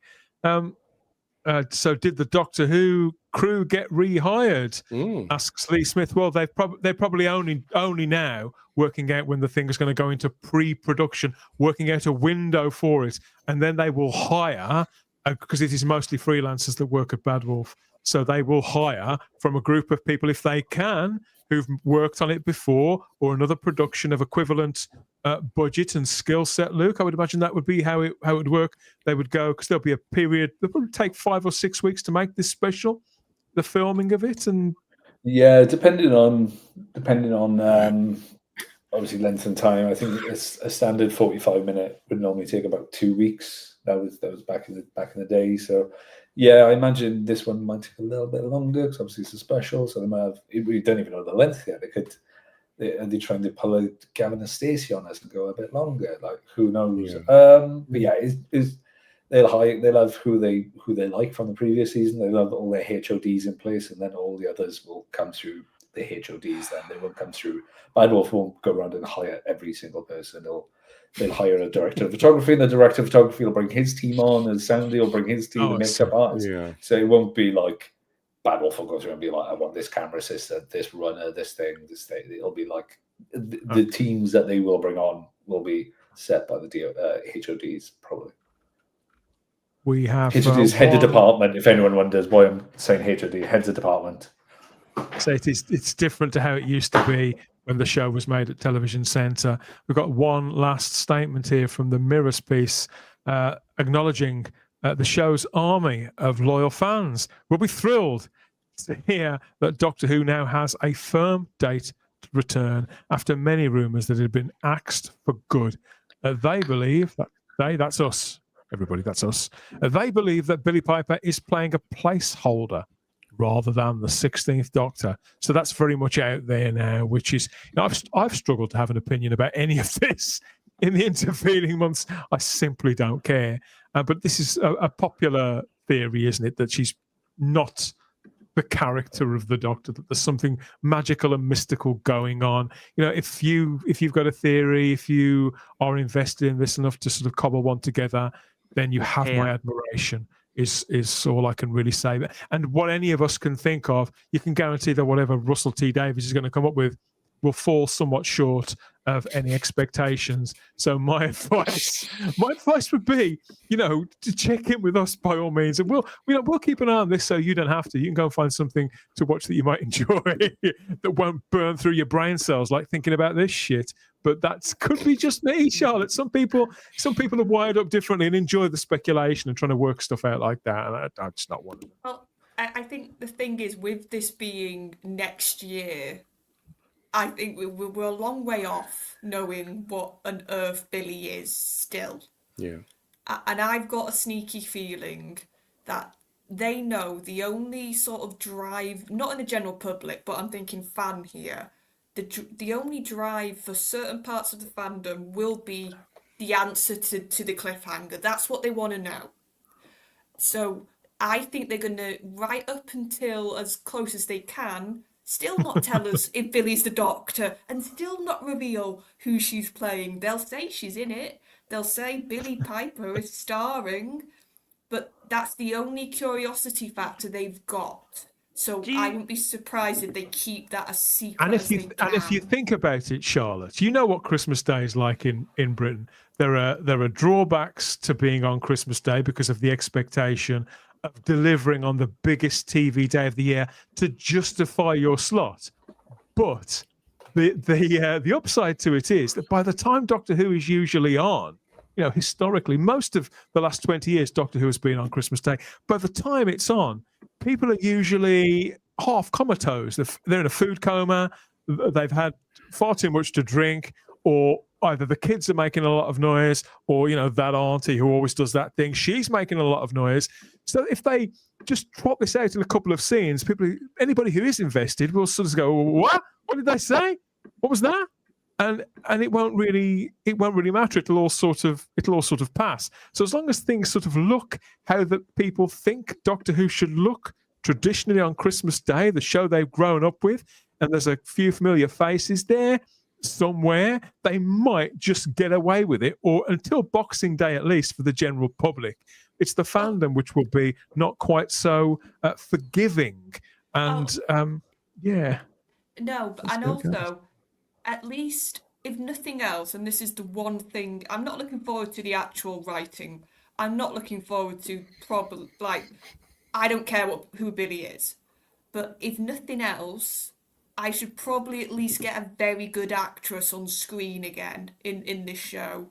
I should at least get a performance which is actually enjoyable and actually something that's interesting. If nothing else, I do think Billy will be the highlight, because she knows this, she knows Doctor Who like the back of her hand. She's never really left, even though it's been God knows how many years.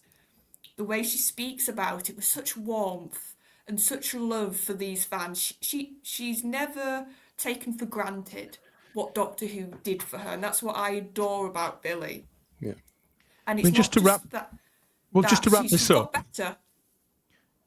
Just to wrap this up. Simple, clean question, I suppose. And you talked about this earlier on, Charlotte.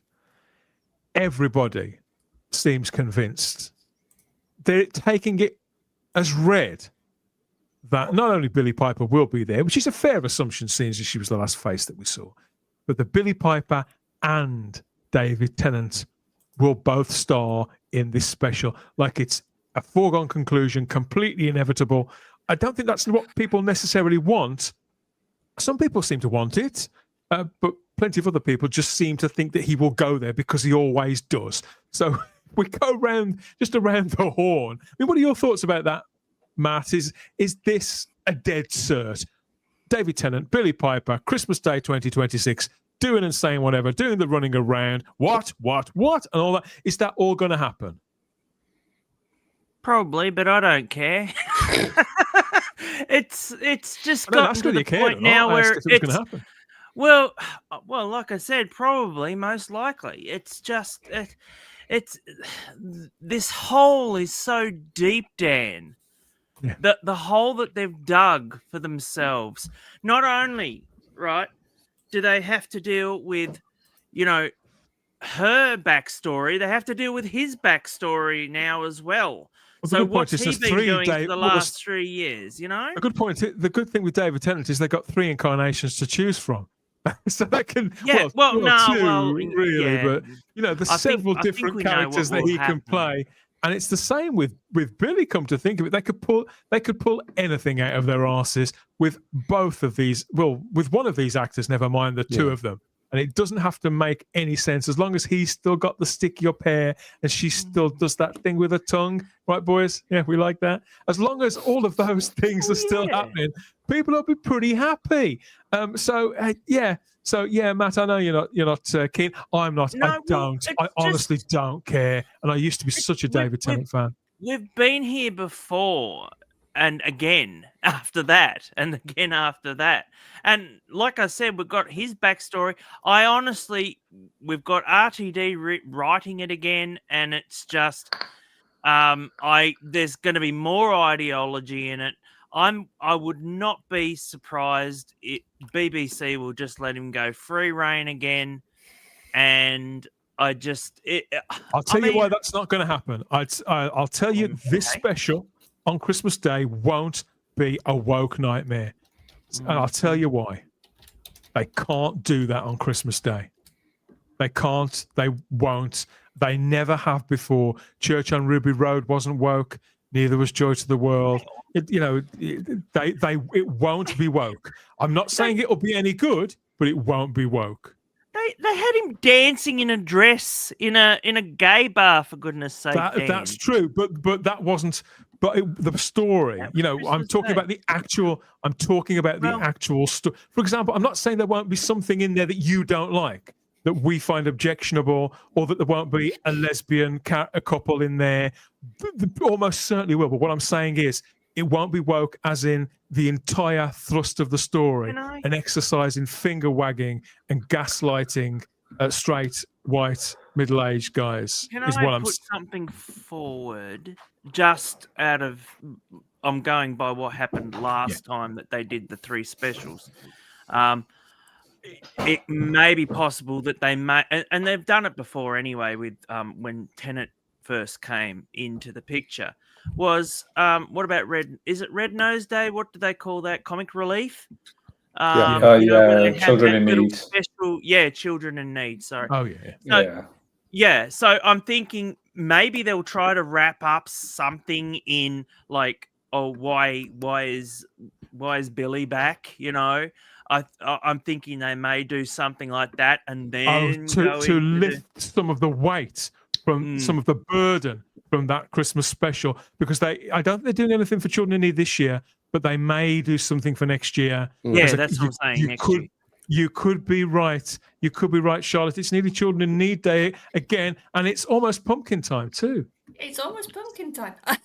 But no, to be fair, Matt, I didn't think of that, and that's a really good idea. Do a prequel, do a mini-sode, basically, like we used to get back in the day, and there you go. Lift a little bit of the load. So, but I do need to go. So it's been lovely to chat with everybody, and I'll see you guys next week. Pleasure. All right, Charlotte. Heaven knows what will happen for the next time we see you in Night Nights.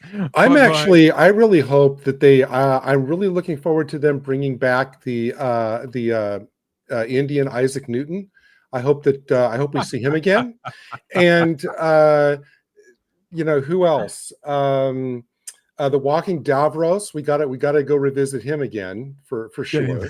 But more than anything, I'm looking forward to the new episode of Wallace and Gromit that the BBC will probably air right before this, in order to goose the ratings.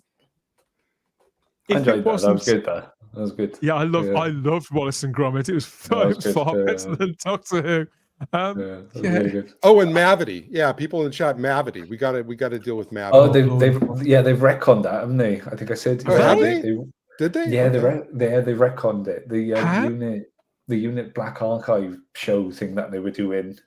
They released a still on the Doctor Who website, being like, the autocorrect keeps changing gravity to Mavity. What's going on here? And that's ever since the reality war. They were like, what's wrong with our computers? It's fixed now. Was that actually on screen?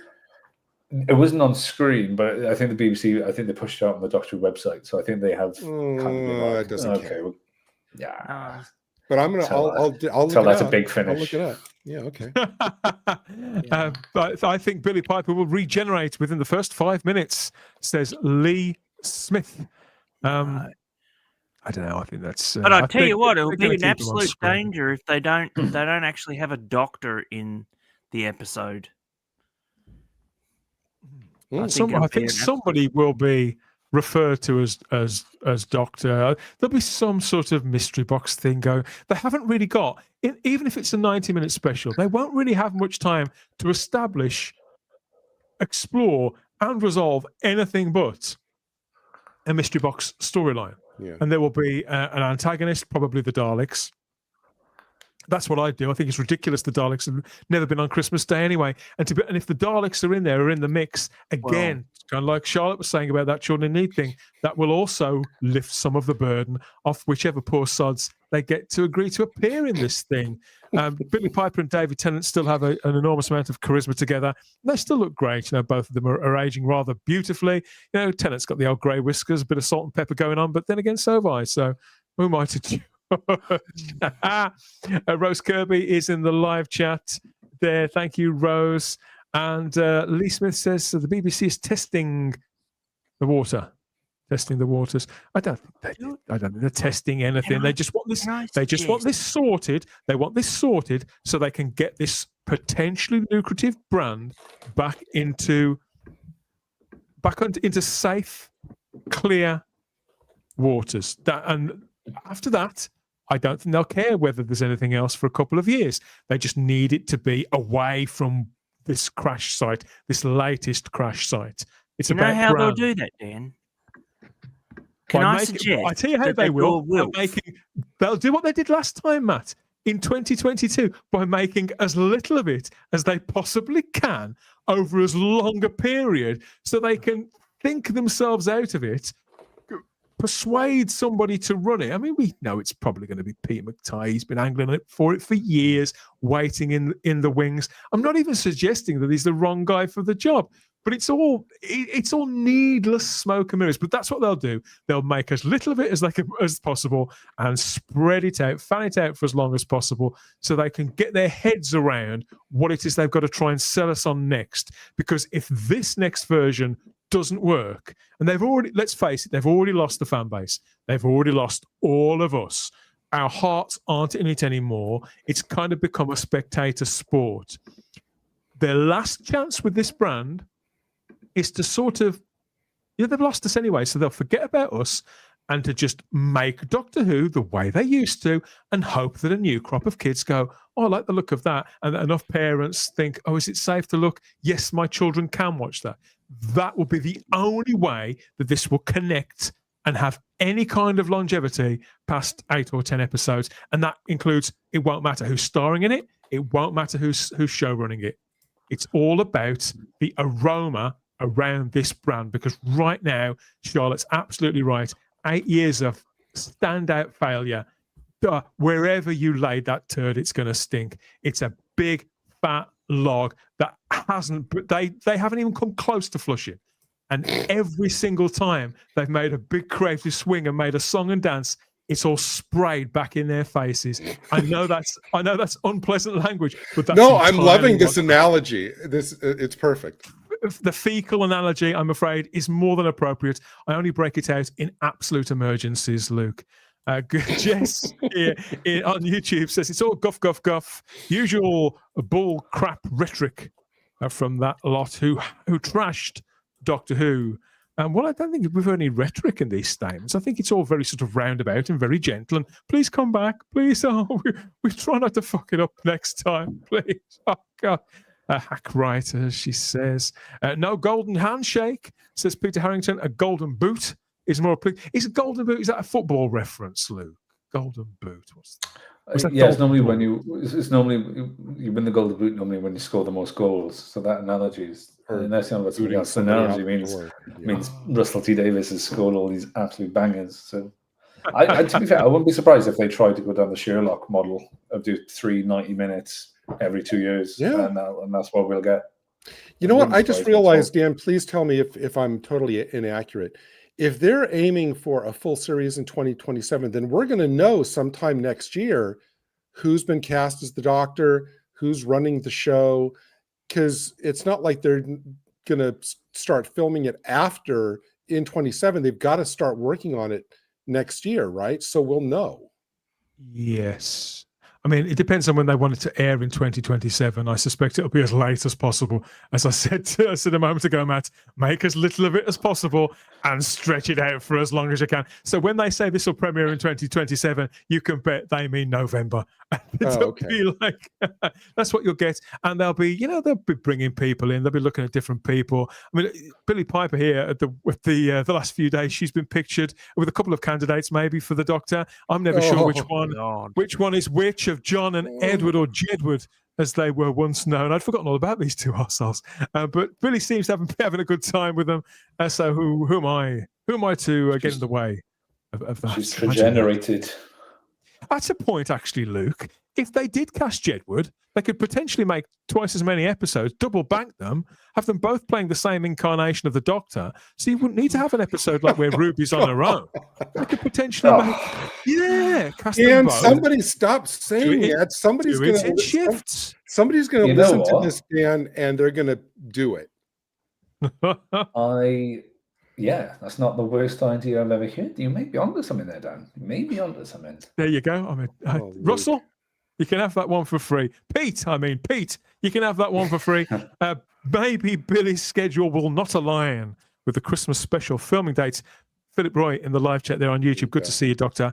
You know as well as I do, they'll make sure that it revolves around Billy's schedule.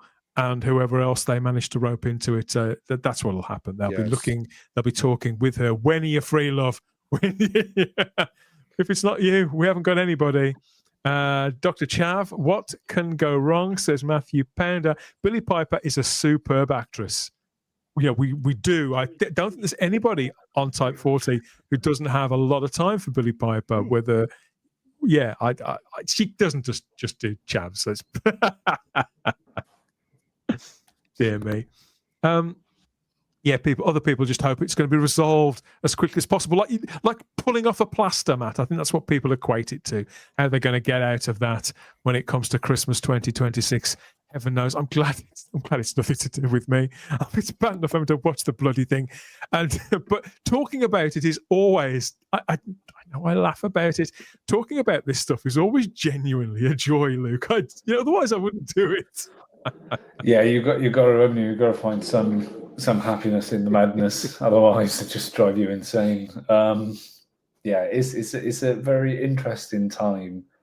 Someone's saying Michael Sheen as the Doctor. I think that's about 10 years too late. That is, unfortunately. Boring. I love Michael Sheen. I think he's a fabulous actor. But let's be honest, that the time for that, the window closed on that years ago. Gone. Tom Ellis. That's all. I'm down. The window could still be open on Tom Ellis. Now you've mentioned it. Yeah, I think he's too big for the role now. He's doing American shit, isn't he? So, but then he just did. But it could. He did Thursday Murder Club. Thursday Murder Club with Tennant. Yeah, I enjoyed that. I think my favourite response to this news, Matt, has come from the writer Rob Shearman. Now, Rob has had an interesting autumn. Rob, we didn't cover this on the show. It sort of broke while we were off, but I was watching with great interest. Rob Shearman obviously was the writer of not just the TV episode Dalek, but several books and audio dramas, in particular The Chimes of Midnight and Jubilee, and several others, the Holy Terror, that kind of thing. Really great writer, and by all accounts, a really nice guy, a well thought of member of the Doctor Who community who likes a laugh. Doesn't take himself particularly seriously, but he got into a spot of bother a few weeks ago. He said something really quite candid, and it was sort of cropped a little out of context, really. But of course, the main mistake that Rob made is that he was completely honest, and everything that he said was absolutely categorically true. And when you say things that are true in 2025, people don't like it, and so he got a somewhat lukewarm reception from the Doctor Who fandom. And from Jane Tranter herself at Bad Wolf, who came out with something which was pretty bloody silly, really, for a woman in her position and of her years. But Jane was slightly taken out of context as well. So it was all it was all rather a mess. A few weeks on, it seems that Rob has seen the funny side, and he's responded to the news over the last couple of days with this post over on X. In light of the news, he says, "It's never been more alive. What wonderful news!" Exclamation marks there. 2 exclamation marks from Rob Sherman. Good sport and decent guy. They should let him off. Stop giving him a hard time. He's only telling the truth. He was only saying what we were all thinking, Gary. Does this post qualify as his application for the new script editor? If only. He's too talented, this guy. He's too good. Yeah, who knows? Who knows? And as for talent that could be involved in whatever Doctor Who is coming next, I mean, yeah, I think there's one pretty obvious candidate. But anyone else in any other capacity, it's time again for yet more speculation until the cows come home, and we'll see where we end up. You know, will it be as simple as David Tennant and Billy Piper for Christmas 2026? It's as right as Cliff Richard for Christmas #1 as it was in the 90s. We ran a poll about this, so we ran 2 polls. One in the Type 40 Facebook group, Matt, asking our members, do you think it will be Billy Piper and David Tennant reunited in this Christmas special? We ran the poll in the Facebook group and over on X as well. So it came back from the Facebook group. A huge 88% of the members of our Facebook group think it's nailed on. This pair will lead that Christmas special, with just 12% saying no. Over on X, it was a bit more even, but it was still a conclusive win for the yes, it will be David Tennant and Billy Piper. That got 69% of the vote over on X, with just 31 people saying no, it wouldn't be them. So most of the audience does seem to think this is nailed on, Gary. The sinking feeling started yet? Well, I personally, I've said it a lot, I just think Russell's out of gas creatively. And when you're out of gas creatively, you default to just going and dusting off and rewrapping whatever idea worked before. And so that's why I think it's kind of inevitable. Oh dear. Okay, so I mean, sorry. No, I mean, but you know what? Like you said, you said the 2 of them have a great chemistry together. Yeah, so I think that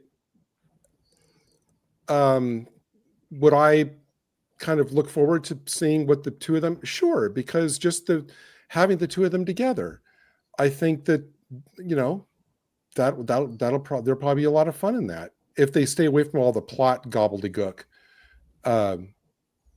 You know, that Mr. and Mrs. Joe Public will not have any idea about, and you just coast on the charisma of the 2 of them together, then okay. Maybe we shall see. Maybe we'll learn a little more in a couple of weeks' time when Russell T. Davies is one of the speakers at the Leeds Trinity University Journalism and Media Week. That's an entire event. It's going to be live broadcast, at least in part, over on BBC Radio 4 sometime over the period between the 10th and the 13th of November. There, Russell T. Davies and many other speakers from the likes of The Guardian and the BBC and that silly news podcast there. There's that John Sopel guy. My God, what a prick he is. So that's going to be unmissable. The War Between the Land and the Sea. Okay, so this is being broadcast in December in Britain, very late in 2025, but earlier than we initially thought. Exact transmission dates and model to be confirmed, but it is up there on the iPlayer waiting with a trailer for you to watch. If you haven't seen it since May, you want a refresher, it's all over there. It's going to be on Disney Plus sometime in 2026. We're hearing February, March time. So that's that. And Doctor Who itself returns Christmas 2026 in a special written by Russell T. Davies. You lucky people. And that's where the land lies. No one is sad to see the back of Disney Plus. That's a given. Personally, I don't think it was necessarily them who were the real problem. But the real problem, I don't think that's something we're going to have to deal with for too much longer anyway. Ncuti Gatwa is long gone. Be grateful for those mercies. But when it comes to Russell T. Davies, yeah. how much more damage can the guy do in an hour?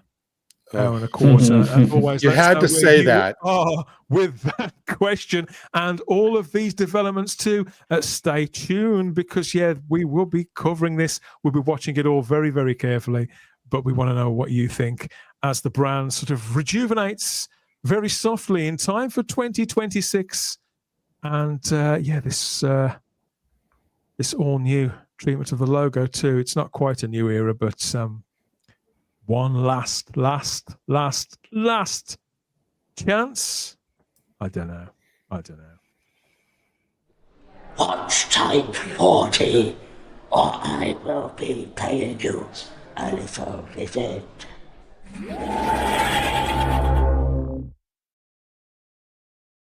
No AI on that. Well done. That's good. Good point. What a robust conversation we've had as well this time. What a week to be a Doctor Who fan, Matt. Yep. It's just another week, really. It's another week of uncertainty for me, anyway. He's done. He's out.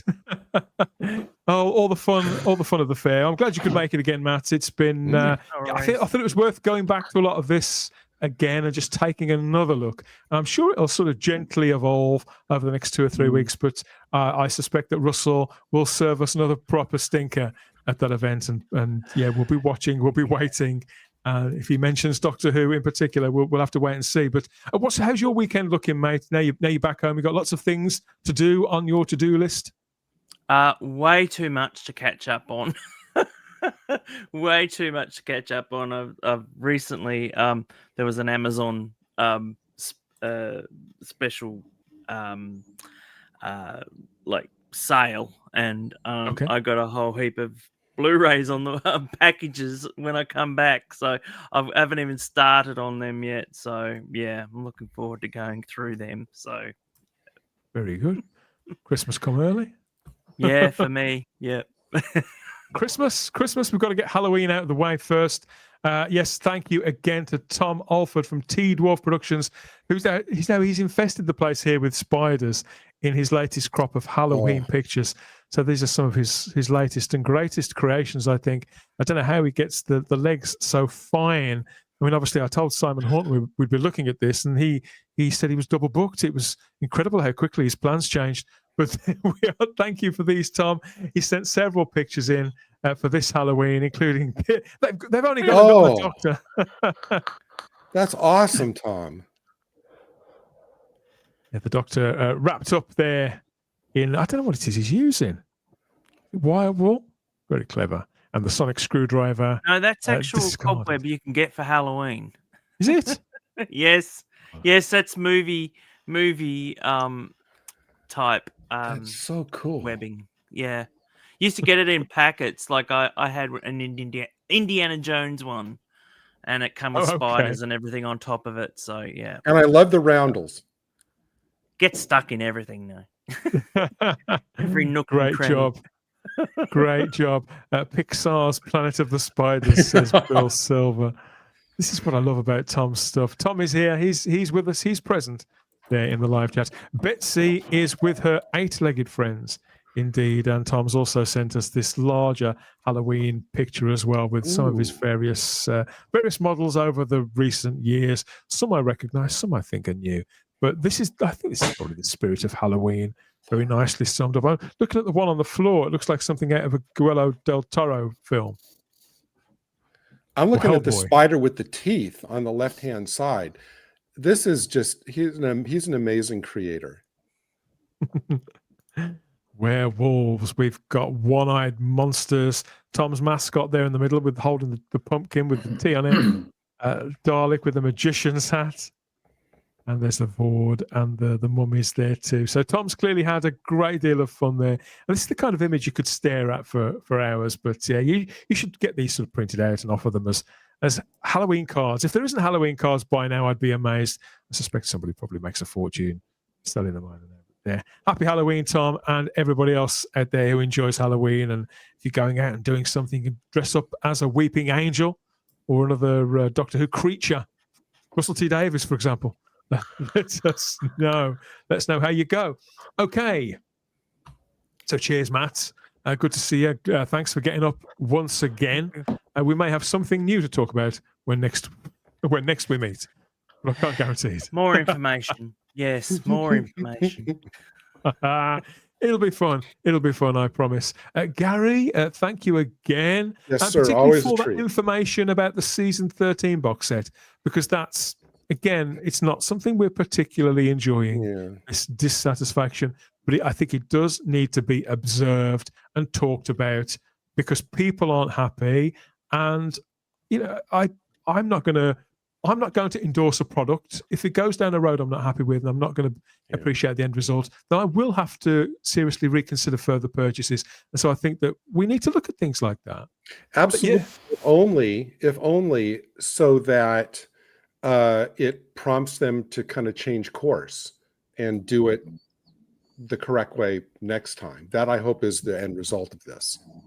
It should never have happened in the first place. Of course, well, that's a given. As far as I'm concerned. Yeah, that's a given. You're quite right. You're quite right. And again, they've got to make their decisions, I know, in line with their budgets, but so have customers.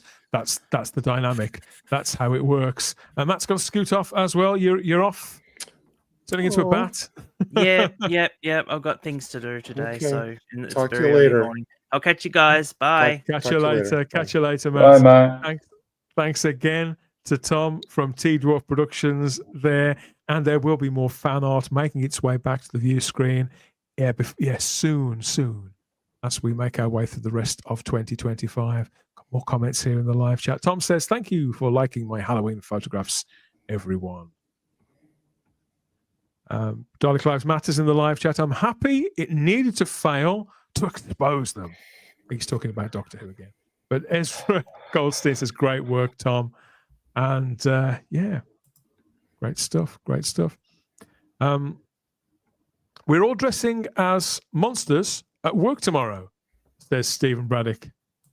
Let us know how you get on. Send us some pictures, maybe. That could be a lot. Doctor Who monsters or just general monsters like Frankenstein and Dracula and all that sort of stuff? I nearly made a bad joke then. Jesus. Leave it to our imaginations. You know what? Okay. Just here's an idea. Go as don't just show up at all and say you were there, but as the Invisible Man. There you go, and then just take the day off. Yeah, go to the pub. Yep, good idea. That was a subtle plug for this guy's production. Night, everyone, says Lord Thoth. Yes, and then there were three. Yes, it's time to wrap it up. It's getting that time. Come and say hello as ever over at our social medias, Instagram and X at Type 40 Doctor Who. That's where you can get in touch, send us whatever, follow us for pearls of wisdom and just more nonsense, really. Keep track of what we're doing and when we're doing it over there. Join the Type 40 Facebook group. Get stuck in with the comments and the arguments, the polls, and the discussions too, as well as sharing artwork and some of your geeky Doctor Who life, really. That's what the community is for. That's how it works. Get over there and get stuck in. And if you want to leave us any other kind of audio feedback, you can do that on SpeakPipe. Comments, predictions, questions, messages. Keep them clean if you can. All fair game over there on SpeakPipe. There's a link in the description there as well. Thank you. Type 40 Live earlier editions are up on the playlists, of course. 5 years worth of conversations and explorations of all things Doctor Who, their deep dives, news shows, celebrations, and commiserations. It's all there for you to either enjoy again or discover for the first time. So yeah, go and check that out. 5 years worth of Type 40 Live. My God, we must be mad. And there's the Type 40 podcast too across all major podcatchers and our home feed at type40.podbean.com. That's all the plugs. That's all of them. I think, Luke. And you know what? Yeah. No, we can't let this end without a huge congratulations to Dan for creating this wonderful channel and well-deserved credit for 5 years of just, an amazing channel that we're all, I don't know if I speak for Luke, very honored to be a part of. So thank you, Dan, for everything you've done for the last 5 years. Well, it wouldn't be the same without anybody, without people to talk to. You know, it's the ultimate sort of group effort. This show. That's why it works. That's why I love doing it. I think that's why people like interacting with it, talking about it. Yeah, it must be doing something right, judging by reception in all quarters. Thanks. I'm glad we could get you back as well, Luke, on this one. Now you've had a really busy week. It is appreciated. It's getting quieter now. I hope it's been a bit manic, but after tonight, Invisible Man should all be shot, done, and edited. Work is starting to slow down a bit in the gear up for Christmas, so that's quite nice. So it should be a bit more free. So that's quite Can't nice. wait to see it. Any Halloween plans for you? Yeah, I'm getting pissed. I did ask, didn't I? Fair play. Good luck to you. Let us know how you get on with that as well. So, okay, yeah, keep watching, everybody. Who knows what's going to happen next out there in the Hooniverse? We're going to keep tracking it all and making notes and coming back here with our opinions too, as ever. Rants and raves, reviews, previews, interviews, geek outs, and deep dives, all at Type 40, as always. And whilst we have no guarantees, clearly judging on the last week, what could come next, wherever and however, there may well be a couple of surprises left before the end of the year. For all that we know, Type 40 Live will continue to loop back here with our opinions as soon as we can. So make sure that you're subscribed. Check you're still subscribed if you think you might not be, because YouTube can be funny like that. And hit the cloister bell to get all the notifications about what we may be doing at whatever point in the future. But that's it for another show. Take care out there for Halloween. Don't get grabbed by the ghoulies. We always have the time if you have the space here at Type 40 Live. We'll see you next time. Bye-bye. Bye-bye.